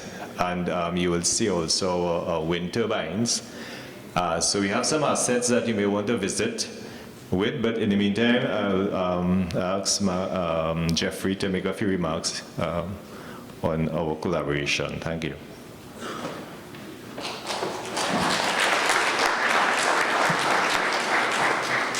Good morning, everybody. I bring you welcome greetings from Massey Energy. We are very fortunate to be collaborating with Rampersad and his team here at the University of Trinidad and Tobago on several projects. Massey Energy, as of its strategy document of 2015, has identified that renewable energy is going to play a very big part, not only in Trinidad and Tobago, but also in the region. Massey Energy and Massey has a very large regional footprint, and we intend to be part of the solution. And we would like to thank Rampersad and the University of Trinidad and Tobago for the opportunity to sponsor the small refreshments that you've had this morning, and we look forward to much further collaboration and much better things to come. And I also would like to mention, of course, Mr. Prem Nanlal, who's been very, very instrumental in getting us on board. And we hope very soon to be helping with some commissioning works of some of the renewable appliances that the UTT has invested in. Thank you very much.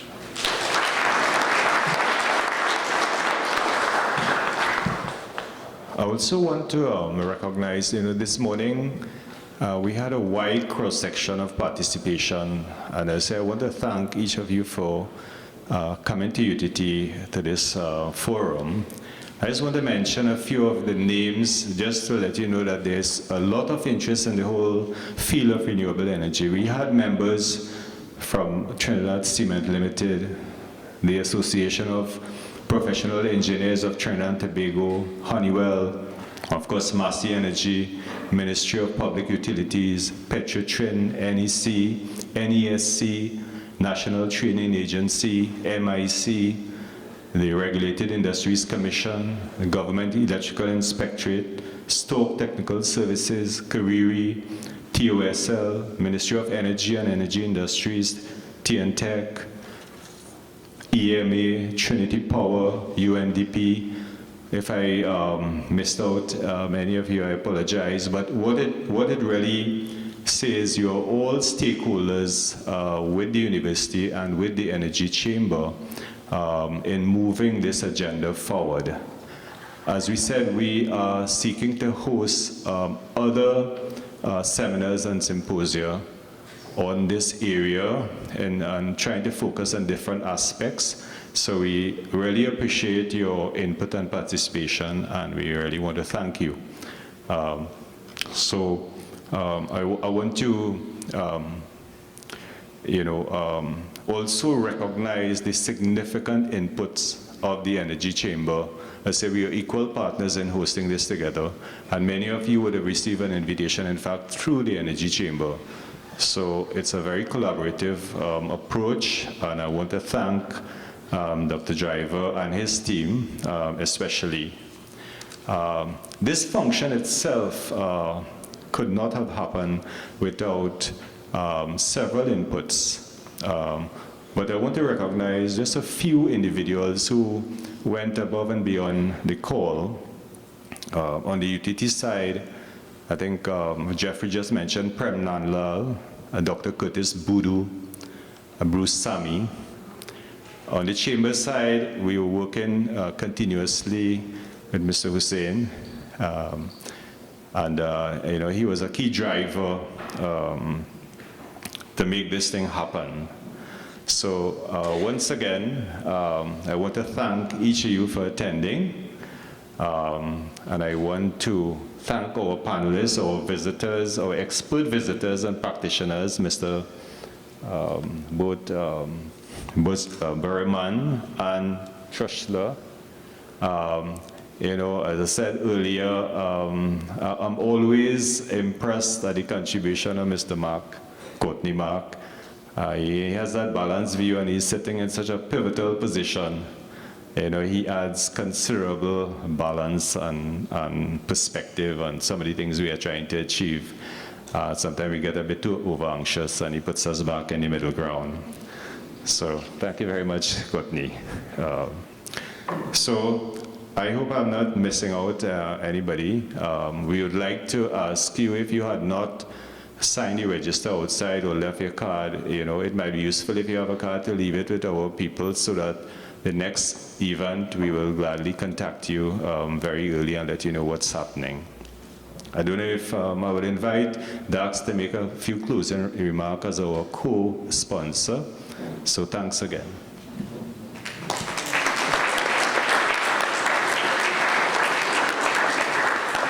Well, thank you. My closing remarks would be very brief, just to thank you all for coming. The Energy Chamber has a crucial role to play in the advocacy work which has to happen to drive forward the changes which have to happen. We have the ability to get to decision makers and to present to them. We have an extremely active renewable energy committee, or it's called the Energy Efficiency and Alternative Energy Committee. Mr. Christopher Narayan Thomas, who's standing at the back there, is the chairman of that committee, and a number of members are here. And they do a huge amount of work, and I think that they're always looking for other people to help them do that work. They're all volunteers, but they really help drive the process forward. And I think that as we're talking about implementing this roadmap, we have a very crucial role to play. And I'd encourage people to talk with Chris, talk with myself, talk with Andrew, and we will try to make sure that we can bring everyone's perspectives to bear as we go forward to meet this objective. Thank you all.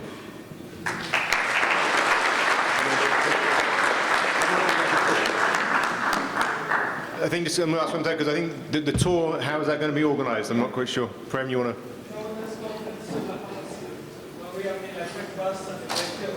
So we just follow you? We follow you? Okay. Prem's the leader, we follow him.